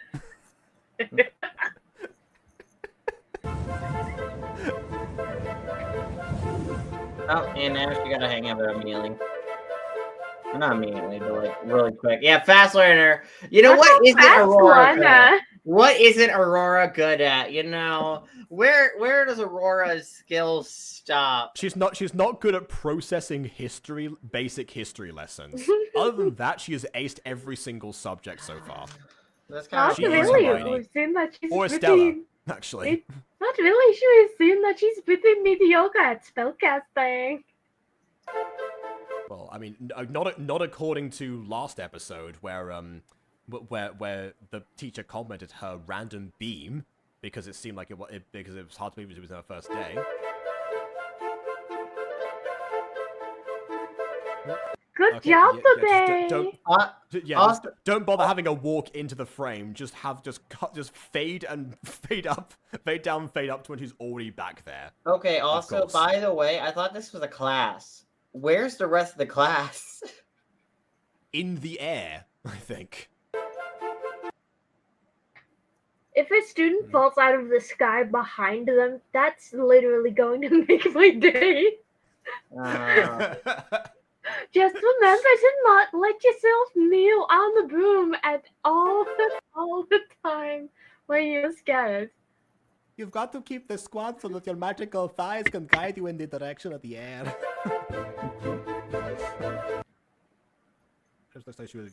You're perfectly safe. Possibly. I mean, you're in the air, so not really, but you know. Yeah. I'll try my best next time, hon. Heck, Also, how's my horse doing? Oh, never mind. And even hypothetically saying hypothetically she fell out of the sky, hypothetically speaking, and the broom caught her, the broom could still give her severe whiplash, either injuring her or killing her. Yeah. You know, so she's not perfectly safe. I don't know why you're lying to her. Like, if anything, sitting on the broom would be the safest option. Yeah. Anyway, enough of that nonsense. Back to the interesting bits. Back to Celeste, Lumen, and Bessie. Look at their God, Bessie outfit. Your outfit's horrible. For starters, your shirt is not meant to have sleeves. Why do you have sleeves? Also, it looks like you have like what kind of choker is that? That choker's super thick. It covers your whole neck. Also, what you have like little thing covering your like cutting into your like outfit. Also, Celeste, you're wearing a crop top, but with a skirt, but you're still showing a bit of skin, but you're not showing skin. What is this outfit? These two don't go together. That outfit doesn't. Like, I'm losing my mind. Yeah, Also, you would like- think that Celeste would be too obscene for the time period, but we know that tasers are a thing in this world, so I No, don't know but what like time the they're supposed to be thing anymore. is that top does not go with that skirt because that's meant to like connect together, and there's a line. I know. I'm adding on to what you said by adding a historical question. I'd also like to point out that Lumine seems to be wearing a black suit. Nah, it's like a reddish brown suit. I can't see that. It's like a reddish brown suit. Oh, I hate it. It's mostly brown, but yeah. And with slight hints of red. Yeah, I know. That's why I said mostly, Aiden. How It's- black suit? I don't care. You may enter, beep boop. That'd be the twist of the century. You know, this is how you have steampunk elements. Just have like robots as the palace guards. Why do a lot of these outfits of the random civilians look better than the actual witches' outfits? I don't That's a know. good question. Actually, wait, that kind of makes sense because these people are used to dressing fancy, probably had these things and actually knew what suited them for some time. These three just picked up something from a random clothing store and improvised. So actually, their outfits not being very good or very fitting, very suitable for their personage actually kind of makes sense. I don't think that's what the creator was going for, though. I think the creator was like, "Look at these outfits, aren't they pretty?" It's like, no, they're not a pretty. happy accident. It's, you know how Prism said that I sometimes like point out things that were like actual mistakes in the Guardians, but I phrase them as like, oh wait, that was that's an interesting twist on the idea and an artistic subversion, and then Prism was like, yes. That was 100% the intention. Yes, those, maybe. I'm real creative. Ooh, real original. So maybe intentionally it was a mistake, but actually the end result, not a bad idea to have them actually dressed slightly improperly. It's not just you, for the record, Prism. I've done it for like a lot of people. Especially KW now, think about it. So where would the king hide the amulet? Well, not in the ballroom. I feel like if I were the king, I would probably like bring it out on display On display. to people at a certain point. Yeah. Like during an announcement, it would probably be like back in like a back room right now, but then you would bring it out to display it to people as a celebration thing. Where do you think a king would hide precious things? The treasury.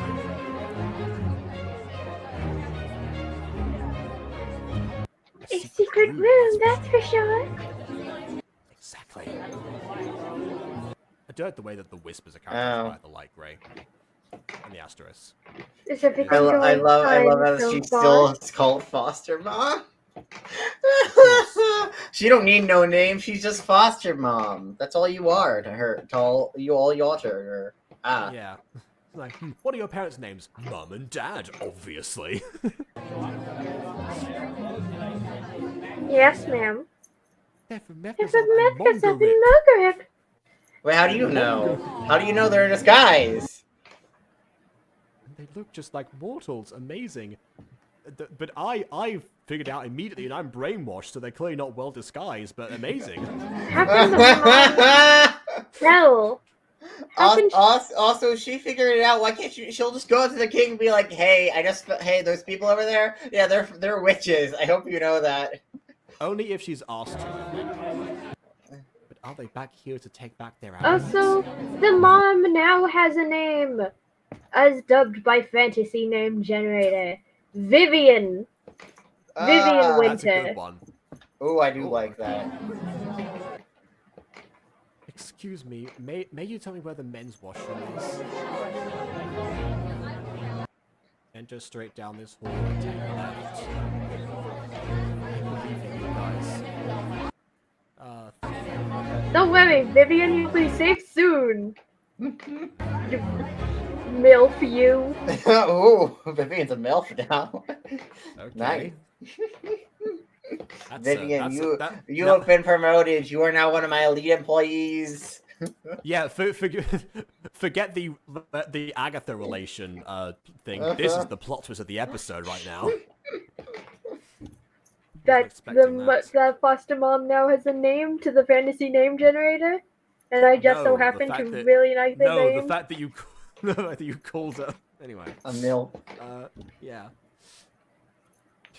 I decided to go with the Gacha name generator for a name. First name we got amulets. Yeah, too close to call. Too close, Yeah. too close to the plot. Yeah.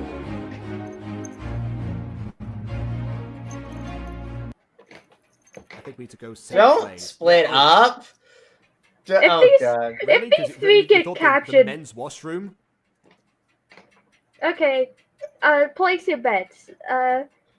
If these guys I think Bessie's gonna get captured. Bessie's spell's somehow gonna wear off, and she's gonna get revealed. Okay, I'm going to place bets. If these three get captured, I want you guys to send me your Gacha avatars as cat girls. If I lose, Back to my origins. My guess was going to be that Bessie and Lumin got captured, but Celeste escapes and heads back to Mogurip. But yeah, possibly. Right. What if the amulet isn't in the secret room? The secret room, the one that you know for sure definitely exists now. There wasn't just a random suggestion from a few seconds maybe ago. it wasn't. Maybe there is a secret room. You guys don't know. You literally just entered this palace. You don't know the floor plan. Alright. So it has to be in the king's library or the king's room. There's nowhere else in this giant palace that it could be other than the king's library or the king's room. Where else would you hide an amulet? Underneath a flower pot somewhere? I don't know. Behind that statue? Ballerina, that is. Why would it be in the library? I don't know. Trust me, I've learned this in class. I've learned all about king's habits when hiding precious jewels. That was, you know, it was all part of my king's hiding precious jewels 101. Also, can I make a joke? Yeah. Oh wait, there's a difference between dragons and kings? My fault. My mistake. My bad. They're both species of mortal that hoard wealth. How was I guess. supposed to know the difference? King Dragon sends his regards. Celeste, you go check the library. Bessie, Good. One check question, the king's Where's the room. library? Good. One question. Where's the king's room? I'll check the secret room. That you do know where. How do it you is. know? Where it is? No. You do know where it is, right? I studied this class when I was young. When? How? Okay, class. Welcome to King's Floor Plan 101. It's still part of the hiding precious jewels class at the same time. I want to know Mephgazub's curriculum right now because I have some questions about it. Like, I have a theory that maybe a long time ago, a witch or a wizard had this castle conscripted. Yeah, well, maybe. And Honestly, maybe that's I feel why like a lot of Mogurip like was old successful? buildings would probably be made with like magic users potentially because they would be able to, you know, Build to it lift all the quickly. parts together. Yeah. Well, Cecil, I don't know where to go. Show me your hands. You have to cast a magic map of the castle on your hands for you guys to look at. What that do? Wow, that's not suspicious at all. Yeah. It just like cuts into their flesh. Anyway. Touch every paint that's got by my culture. There's always a human behind a painting. Yeah, true. Oh, that reminds me of, in my Minecraft house, I had a painting close to the floor, and everyone, to try to find the secret room in my base, would, try to rub themselves up against that painting. Oh, yeah. Even though my house didn't have a secret room, and they were just being stupid. Honestly, there was a period after paintings got introduced where, like, you know, ramming yourself to every painting you saw was just part of the Minecraft culture. Use invisibility spell if you get caught. If you get caught using invisibility spell, people won't know you're there, even though the sword disappear. If any one of you found the amulet, touch the map on your hand. Oh, great! So if you trip and fall and accidentally like press your hand against it to stabilize yourself, you're gonna send the wrong signal. Okay. Oh my god, Aiden. I hope you love him. I heard do. Aiden furiously typing. So. So you know how I mentioned that if they all get captured, I win a bit where you guys have to turn yourself into cat girls? Well, Aiden went the bet part and just sent me his avatar as a cat girl anyway. Okay. I know that Aiden sometimes watches the videos ahead, so... Nah, I don't know what's gonna happen. I just wanted to send it. I just wanted to make it or alter my OC a bit to see what I'm as a cat girl. I got a good question. Why the mini skirt? Because I like that skirt. It's really cute. Okay. But why would your cat girl avatar be wearing a skirt? She's a cat girl now. He gotta be the cat. Listen, I need the girl part of the cat girl. Well, yeah, So, but also I feel like equals- cat girls wearing skirts would probably be like the most precarious thing in the world. But yeah, Listen, wow. there wasn't much to indicate cat girl. Well, the girl part of the cat girl besides I guess nothing actually. So I'm like, I need some indicator. There, I like the skirt. Mini skirt. Okay. Okay, let's just continue on with the video. I'll try to script this from my brain later. You Yeah, asked for it, literally. Yeah, but I'm I just thought you guys would put cat ears on your avatar, not send me cat girl. Well, you said cat girl, not just cat person or neko person. You know, you specified. I was- Oh, I you're was- right. I was I getting should ready have. I I should was have getting ready to specified. make my first zone. I was giving myself whiskers. I gave myself whiskers. Oh, you're right. I should have specified that you shouldn't have put your avatar in a miniskirt. My bad. Well, you said cat girl, so I assumed you wanted the girl part of the cat girl. Okay, I assumed you wanted the second part of that word. yeah, but where does girl equal miniskirt? I don't know. I mean, my OC doesn't give girl vibes at all without it. Without my stockings and the mini skirt, it doesn't give cat girl at all. It gives more this is cat a boy. game man's interpretation of femininity. Listen, it just gives more. It gives more cat boy than cat girl, and I could do cat. Meanwhile, I mean, you did voice Yuki in Taming the Bad Boy, so Cat boy, yes. when it comes to my Sona, it's gender nondescript except for long hair. cat boy, what you gonna do? What you gonna do when they meow to you? Well, time to turn my avatar into a cat boy. A very physically ill cat boy. Yeah. This is gonna be our next campaign. More cat girls. Like we didn't have enough already. We love cat girls. 10 out of 10 would recommend. This has to be the king's room. It is. His room's a hallway? That's impressive. Why is he living in a hallway?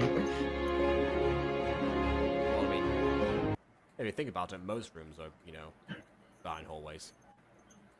Oh, there's people in here too. Oh, it's a party. What do you Who would it expect? be? Well, for people not to be inside the king's room when he's not around. No, that was a different person. We were just cut to a different person. This is a different person than that previous Okay. hallway scene. Oh right, this is the library. Okay. Hey, take a look at this. What is it? Oh no! Why do they still have that? Did they retrieve it from Agatha? Why would they want it back? That's Why awful. do they have a dark Necronomicon? Yes, you know, the Necronomicon. We're just gonna do some eldritch magic. Oh, Cthulhu, our dark lord, come here and consume the flesh of the world. Have you seen Dark Dimensions? No. All it was good was using the Necronomicon and summoning Cthulhu. It's an adaptation of like a 1980s comic thing that was like demonizing D&D actually. A group of people like in 2003 or something like took that like film students and they made like it was a parody but it was like an accurate adaptation, but like just letting the absurdity speak for itself. And yeah, that was one of the characters like. All she was good at was leading the Necronomicon and summoning Cthulhu. Just like fully taking it seriously.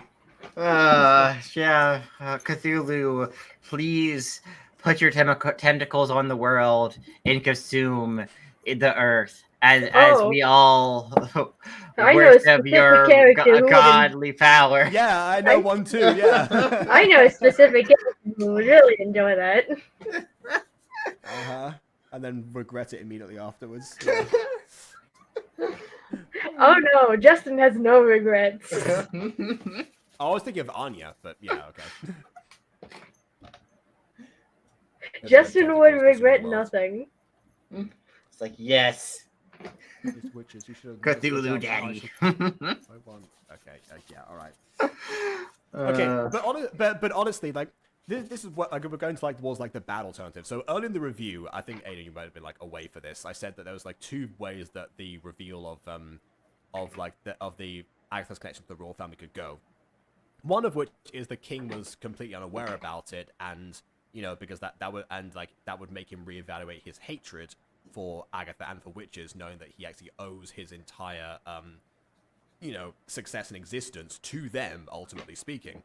Would that end up making him question his morals? That would be the good version. The bad version is if he turns to be a hypocrite the whole time, and instead of like buying into and also enforcing the social politics of the time, which is what happens in the real world and how across history and also now, instead of doing that, he was just actually secretly just fully evil and just lying to everyone at the time because I don't know. He just honestly, I think they're gonna go the lying, like pure evil route because I don't really get based on the fact that he still has the book with him means he must know that it exists and that because I mean his mother would have or his ancestor whoever Elizabeth was to him would have told him about that. Although it's been passed down and it's still in the library, so yeah, it does the seem fantasy like name generator has christened the king with the name Lazarus Sharp. That's a sharp name. I mean, actually, to be honest, considering that the cryptic souls that were made from this specific book actually, rise again after dying, actually Lazarus kind of makes sense. Honestly, they may have a plot twist where Agatha was never actually evil or turned evil, and the king's the one who made the corrupted souls to like defame witches or whatever. They may have that plot twist. Lie. So the entire history of Agatha was a lie. I think the witches tried to stop Agatha before they were like blamed for the whole event. So I think the witches know that something happened to Agatha. Although we do know the king has access to people who can brainwash others via potions, so that could actually have been the real reason why Agatha was attacking them. But yeah, if the history book is anything to go by, it does seem like the king is just evil, concealing the truth. Yeah, exactly. Well, that is if the history book is anything to go by.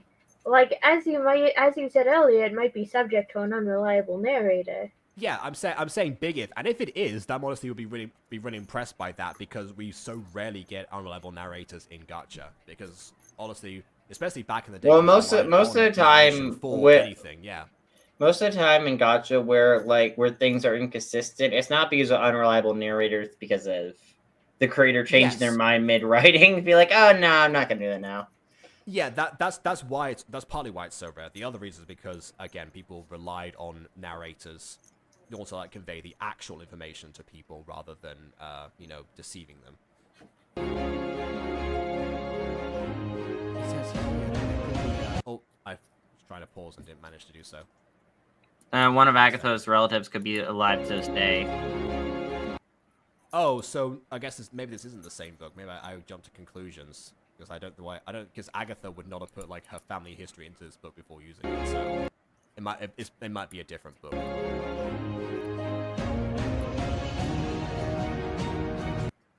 Also, by the way, yes, obviously there could be relatives to yeah. Also, yeah. Obviously, there could be relatives of Agatha's still living to this day, because assuming that Agatha, I mean, let's say that Agatha was an only child, and her parents were also only children. You go back far enough in the ancestry, and then you must assume somebody would have had a sibling, and then like passed that down, even if Agatha herself never actually had kids. You know, like there could be like a great niece or nephew of some kind, but so yeah, like Or a direct relative, pre or post curse. I'm saying Probably. post curse for all of the freaks out there. Post-curse, I would actually say makes more sense, because if they have dark magic in their core, it would have to come from somewhere. If Agatha got the dark magic from having the curse, or from being cursed, then yeah, it seems like Someone wanted to procreate with that demon. Yeah, but this is also why Celeste, like, escaping and you know, making it back to Mogrip is also a possibility, because not only would she then discover, you know, to find, like, Percival, if he's the cross line, that Aurora's still out there somewhere, but also have suspicions that Aurora might, along with Percival's information, that Aurora might actually be this person. She's captured. Or she could be captured and escaped, and we could all be wrong. Apart from Ghosty. Oh no, that's really scary if you think deep into it. If you think about the implications. Promise me you'll think about the implications! What if they release the same effect on us like many years ago?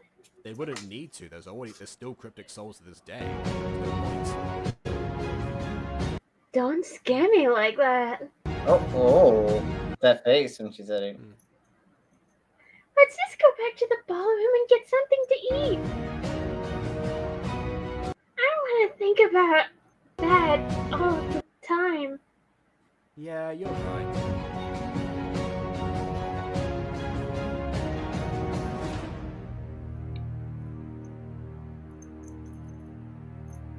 Agatha.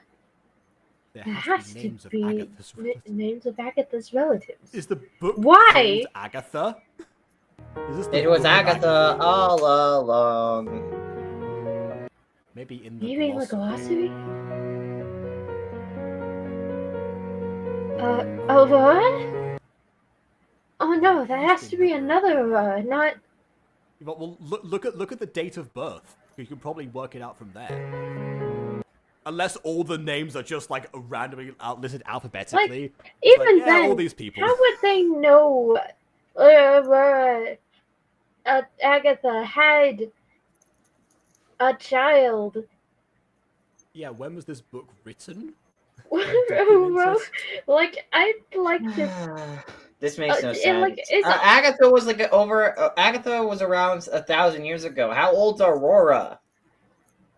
Well, again, if witches are indeed immortal, like we've been suggesting, then potentially Agatha could still be around, having more babies. Yeah, but then why would she write her current relatives in a book in the present day? Which, by the way, is something I would love to explore. It's more like immortal families at some point. Is if there was like somebody who was like someone's like great uncle, but they were like the same age as each other, because like the actual great grandfather or grandmother was still alive because immortality. I'd love to explore that. It's like, wow, this family tree is just, you know, the most like warped, bizarre thing ever. If I ever make like an elf character of something, that's what I'm gonna do. Wow, my uncle and my dad are both my biological father. Oh. Wait, what? That was God. not what I was going for. That goes into Ghosty. completely different territory. That was, yeah, entirely different to what I was implying. Anyway. Excuse Excuse me, Glitch. Aren't you Jadis's roommate? Yes, why? I haven't seen yesterday or today. Oh, I think Jadis might be Gwyneth's real name. I haven't seen her yesterday or today. I'm keeping Gwyneth. Gwyneth sounds better Gwendolyn. than We love Gwen from Ben 10. Ben 10. I want to name a witch Gwen now. Next time I need a witch character's name, I'm gonna name her Gwen. Sure. All right. Fair enough. I love the name Gwen. If I need more Alpha Academy characters, I might use Gwen. I actually Make her Ginger too. You gotta have that Gwen reference. I have the next episode already written, and it just like a bunch of new characters in it, and they're not. You always make a random background, show a random background character in the next episode, and then in the next episode you could have introduction of Gwen. That's true. Yeah. She told me that she was in the honor team, so she had to leave. But wouldn't you have known from the star on her uniform if she was in the honor team? She lost her hat. She kept saying, she isn't. Yeah, exactly. She Yeah, she don't have the star in the on hat. her head. Yeah. No, don't tell me. Don't tell me I'll go ahead and inform the headmaster right now. Oh no. I made a mistake. I'm a dumb goofball.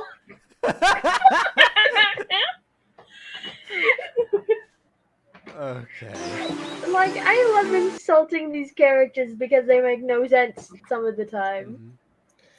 Okay, so I gotta go for now.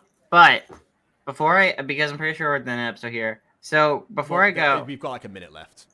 Before I go, I'm gonna say, a majority of the Aurora scenes in this episode are rather pointless, especially because clearly not much is gonna happen after this. So, should have been our main character. So Aurora in this episode was extremely pointless, and I don't know why we kept cutting back to her. See, every Star Wars thing has a protagonist. What? Red Letter Media reference. Oh, why did you make that reference? Star Wars The Phantom Menace is the most disappointing thing since my son. Yeah, no, but like in general, I don't know, like just looking over this episode, I like the fact that I somewhat called Agatha being related to Aurora, but I hate the fact that it was immediately confirmed. Immediately, as soon as we see her design, in like the next few scenes where it's like, oh yeah, Aurora is related to Agatha. It's like, oh my god. It was really? You didn't even wait a minute to like let that linger or let us think that's possible. No, we don't get to the end episode. It was confirmed by the king, and then confirmed in a more natural way a few scenes later. So why couldn't you just held the mystery? Just remove the king thing. It's like maybe like when you could even have it be subtle, where it's like Aurora. And he poses Aurora. And he gets in like a thinking pose, like he's like thinking about something, but he doesn't say anything out loud or inside his head to confirm or deny anything. It's just, wow, Aurora, huh? So then we could look back at that scene and be like, oh, that's what the king was thinking, but, wasn't saying it out loud because the audience didn't know, there was no need to say it out loud immediately. This episode is not good. Why is it 18 minutes long? Why? Because the B plot, the B plot needed its time. The B plot was more interesting than the A plot. We have like this A plot that does nothing for the episode. This A plot doesn't develop Aurora, doesn't develop a relationship, first of all, doesn't show her learning any new magic that she didn't already know or immediately pick up without even trying. Nothing about this nothing. Aurora didn't really get much development. It's like, oh yeah, I instantly know all this stuff with relative ease. I could pick it up after like a second. What's the point of? She's not even struggling.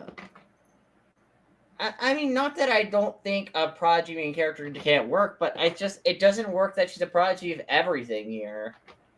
There's no acknowledgement of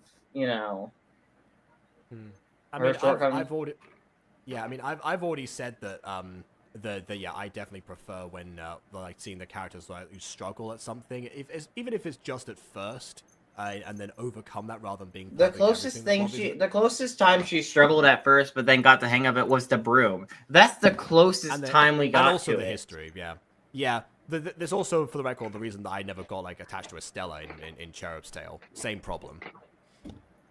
I But mean, yeah, well, we that just- was just because Estella aced her first mission, and then she got to see what a mission would be. Not aced her first mission; she aced her first class training and then went to a first mission. Yeah, or was it like but I guess like witness what a mission's like. yeah, and also to Estella's credit, yeah, the mission itself was what eventually overwhelmed her. Even though that was like right before the time skip, but we did see like how that it dawned on her, like the sheer like nature of that responsibility, to a certain degree at least. Like, But to be but honest, then Aurora hasn't had that moment yet. It could still happen because we're halfway through the series, but she hasn't had that moment where she's like had to be like, okay, this is like getting real now. I mean, the most guess other than, interesting like, thing fleeing about from- Aurora here, besides her relation with Agatha, is the fact that when she casts spells, there's slight bits of dark magic related to it. You know, that's the only interesting part we learned about Aurora, which I kind of wish we'd go deeper with this main character because we haven't gone very deep since the early episodes. Like the early episodes, we got a yeah, little like bit. we need an Aurora. We need to learn more about Aurora as a person, like why she's an Episode, orphan. like 4, halfway through 3, we've kind of stopped going deeper into her character, like going like with more depth with her character. She's very surface level right now, and that's kind of annoying. Like you progressed her character a little bit, gave her some emotional depth, gave her something, and then kind of just stopped at a certain point. It's annoying on my end. Or like the witness, like really. But hope you guys enjoyed the stream. Drugs, caca, bye. Take notes of which Academy series. Yeah, like I can at one point make a video as to like why I made some of the choices I did in Witch Academy versus this, if that would be of interest.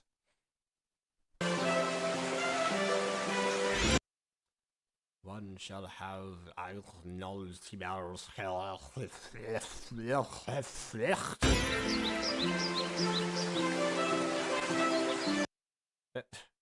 What the heck, Percival? Yeah. Magical pranks. Here we go. Like when you spell I learned. Oh, yeah, sure, it's great. I'll take this off. Well, it looks cool on you. And you could use it to flee in a pinch if the school gets attacked. I mean, nothing. I'm about to throw myself into a river and get fished out. Removeth the spelleth I hast casted on thee. That's another thing. Aurora does not know how old, or like modern English, that could be called it, was is used at all.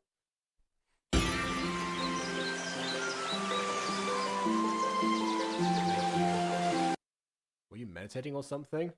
That was an interesting spot to choose. Okay. Sorry to interrupt you then, your meditation process with a tail. Can you cast an attack spell? Just do it. Do it! Anyway. Sure, I guess. Oh, now he's gonna study, By the way, I can hear like a bird in the background right now, and all I can think of is that if she casts an attack spell right now, we're gonna hear the bird get like hit and like plop into the river. Oh, you did that. Oh, yeah, because of that. Because yeah, the scroll feels more fitting. You're right.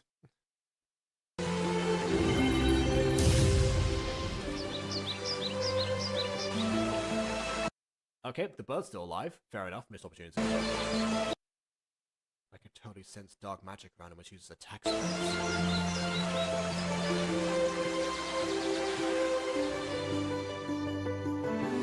Oh, okay, sure, that's it. So I'm noticing that Oreo doesn't do something that like lots of other gacha tubers do semi-automatically, which is the creation of cliffhangers. Because the last episode had a bunch of things that happened, you know, that would lead up to like an actual a good moment to stop. but then there's like one extra scene at the end. Like I think the scene from episode 4, the last scene of episode 4, should have played the first scene of episode 5 instead, potentially. And probably the same thing here. Yeah, I imagine that at the end of episode 6, this would be, a better spot. I'm not sure if that's because Oreo happened to not luck out in the process of creation of cliffhangers, or how that's really determined like other Gacha tubers. I think other Gacha tubers either like they decide like a moment to stop, or they will determine for themselves like, oh wait, this would be a good dramatic moment. Okay, I'll end this video here, and then I will continue, with exactly where I left off with the same scene. That's how back in the day people would do episodes much more quickly and efficiently. But yeah, with Oreo, it seems to be a case of like, yeah, I'm bored now. Episode cuts here. I'm bored now. Episode end. Yeah. Did we just yes, we just finished. Yeah. I gotta say, yeah. overall, this episode was pretty cool, but all of the non-Aurora parts. If you cut Aurora out of this episode, it would have made no impact. It would have made no impactful difference. Yeah. It kind of reminds All me of like, the certain stuff episodes of with TV shows where Celeste the was main character pretty also- cool. Yeah, that's true. I mean, some of the ways they went about it were quite dumb, like the whole disguise mortal spell, flying across rooms in mortal clothing, despite that being like the distinction. The fact they don't seem to realize they look like mortals anyway, regardless of the color of their hair or pupils. But yeah, like actually the way that their investigation is going on, the escalation of the king's plans. I mean, we don't learn anything new per se in that regard, but we do at least, I guess, from dramatic irony's perspective, we see the characters learning these things and they're catching up to where we are.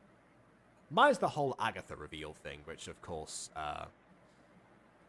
is still something that's was done possibly too soon and probably seemed to be like a spur of the moment decision with this. I'm not sure what the scripting process, if there was one, was for each of these episodes, but it kind of feels like a case of like we'll see where this goes, where this flows. Although, like I said before, there seems to be like a little bit more of like thought process behind it now than there was in some of the in the earlier episodes. Sort of similar to to early Maestri versus when they decided the plot, except for where that one went through the route of retcons, which kept the tone of the series, which was always what made it successful. This one had to contend with logic and story issues rather than the tone itself. And so because of that, it stands out a lot more. It's more like early Guardians versus middle to late Guardians. But yeah. Also, yes, I did get the video edits, yeah. I like that that's rare. I'm glad you found something good for once. Like, it's looking up. Oreo seems to, like, be entering their stride with these episodes. Which is not saying much because there was like, never a stride before in, like, the first 3, but, The first three were going at a snail's pace, and then we hit our stride. I wonder when it will go back to being slow again. Yeah, I said this at the beginning of the video with Aiden, but like it feels like they were the early episodes were both slow and fast paced, depending on which aspect you focus on. They were fast paced in the sense of like the scaling issues with the amulet and Mephgazub and all that stuff like outside, but they were slow paced in terms of like Aurora making her way through the academy because we didn't get to lesson until episode 4. And now we actually have a case of where the fast plot is becoming much slower, but we're also not focusing so much on the actual academy anymore. The fact that it's called Witch Academy is really what kind of is disappointing in regards to that not being explored as much. Because otherwise, we could just have a whole thing about like the elite witches, taking their action in the world. The star pupils, up against the king, trying to unravel like several conspiracies. And honestly, it might be even a better show, potentially. All in all, this was a serviceable episode, and it would be a good one if it wasn't a part of this series. I think the political intrigue of this series would do better in a separate project. Yeah, the political intrigue is the one thing that seems to be like it is like so declining because with the Agatha reveal and the connection to the royal family, again that could have been like a huge twist, like ways for the king to question himself if handled differently. But the fact that he seems to have known all along implies that implies that he was just lying to everyone, and that in reality he's not he's not also a victim to like the lies and of history, and that's why he enforces them. Like, I find it's more interesting that people are driven to enforce stuff they think they've grown up with, regardless of until they discover that they were in the wrong. Because that also means that yes, you know, from each perspective, someone can be like either the hero or the villain of their story. But if you go with like the inherently evil version, where everyone knows that stuff, then yeah, you're obviously going to be the evil one. Then you're just the villain. It's less interesting. That's a rich. Von asks, what happened? So we No, to figured... Prism. I think that was because Prism said it occurs to me in order to get good episode, referring back to the time when Prism disconnected, much like Bond had done in episode 3, where Prism saying Bond saying what happened, and then it was gone for a while. What happened? Yeah, that was what it was in reference to. Because yeah, Bond says also he's going to watch the VOD. So, yeah.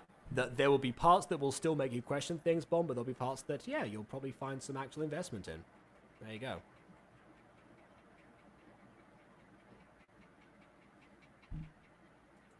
Much like you did, where now I'm questioning that line. Much like you did what?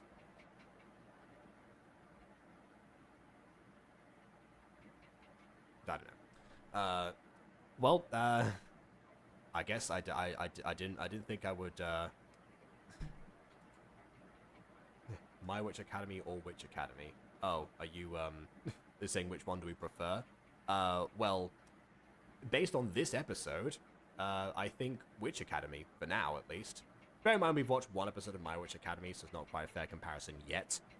But, considering the sour taste that was left with My Witch Academy, without the aspects of, you know, some of these small edits, like I mentioned before, the Rosa Cosby video, for example, the small evolution things really go a long way with series like these.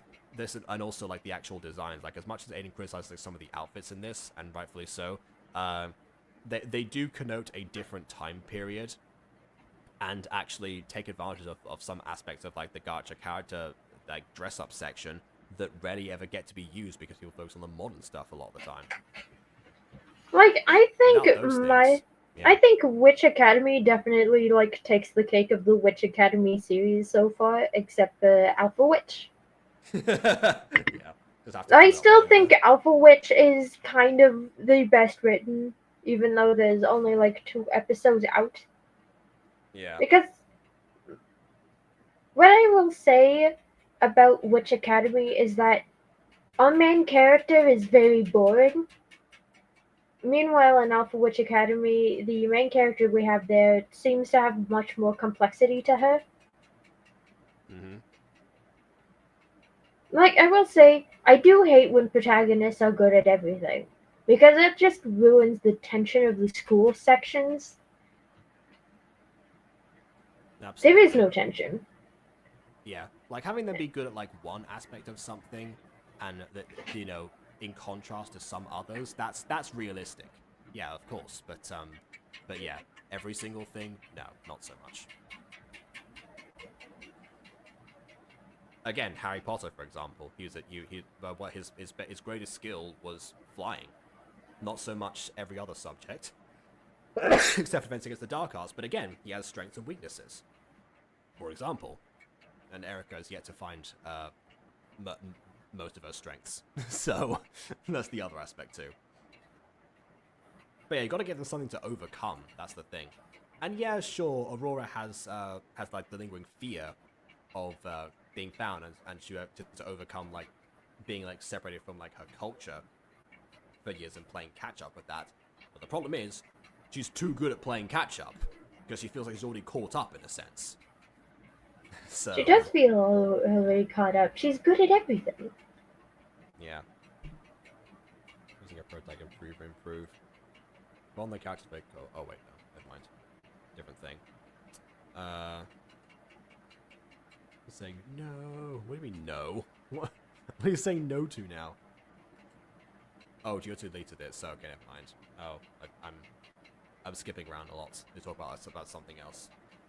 Okay, well, that's where we'll leave things for the time being, I think. But yeah, I didn't think I would say this, but yeah, I'm actually kind of intrigued where this will go for next time. I might not intentionally put off this series at the risk of headaches anymore. So yeah, we'll see. But for now, of course, please leave a like or dislike because your opinion matters. As I've done so already. And on that note, until next time, farewell.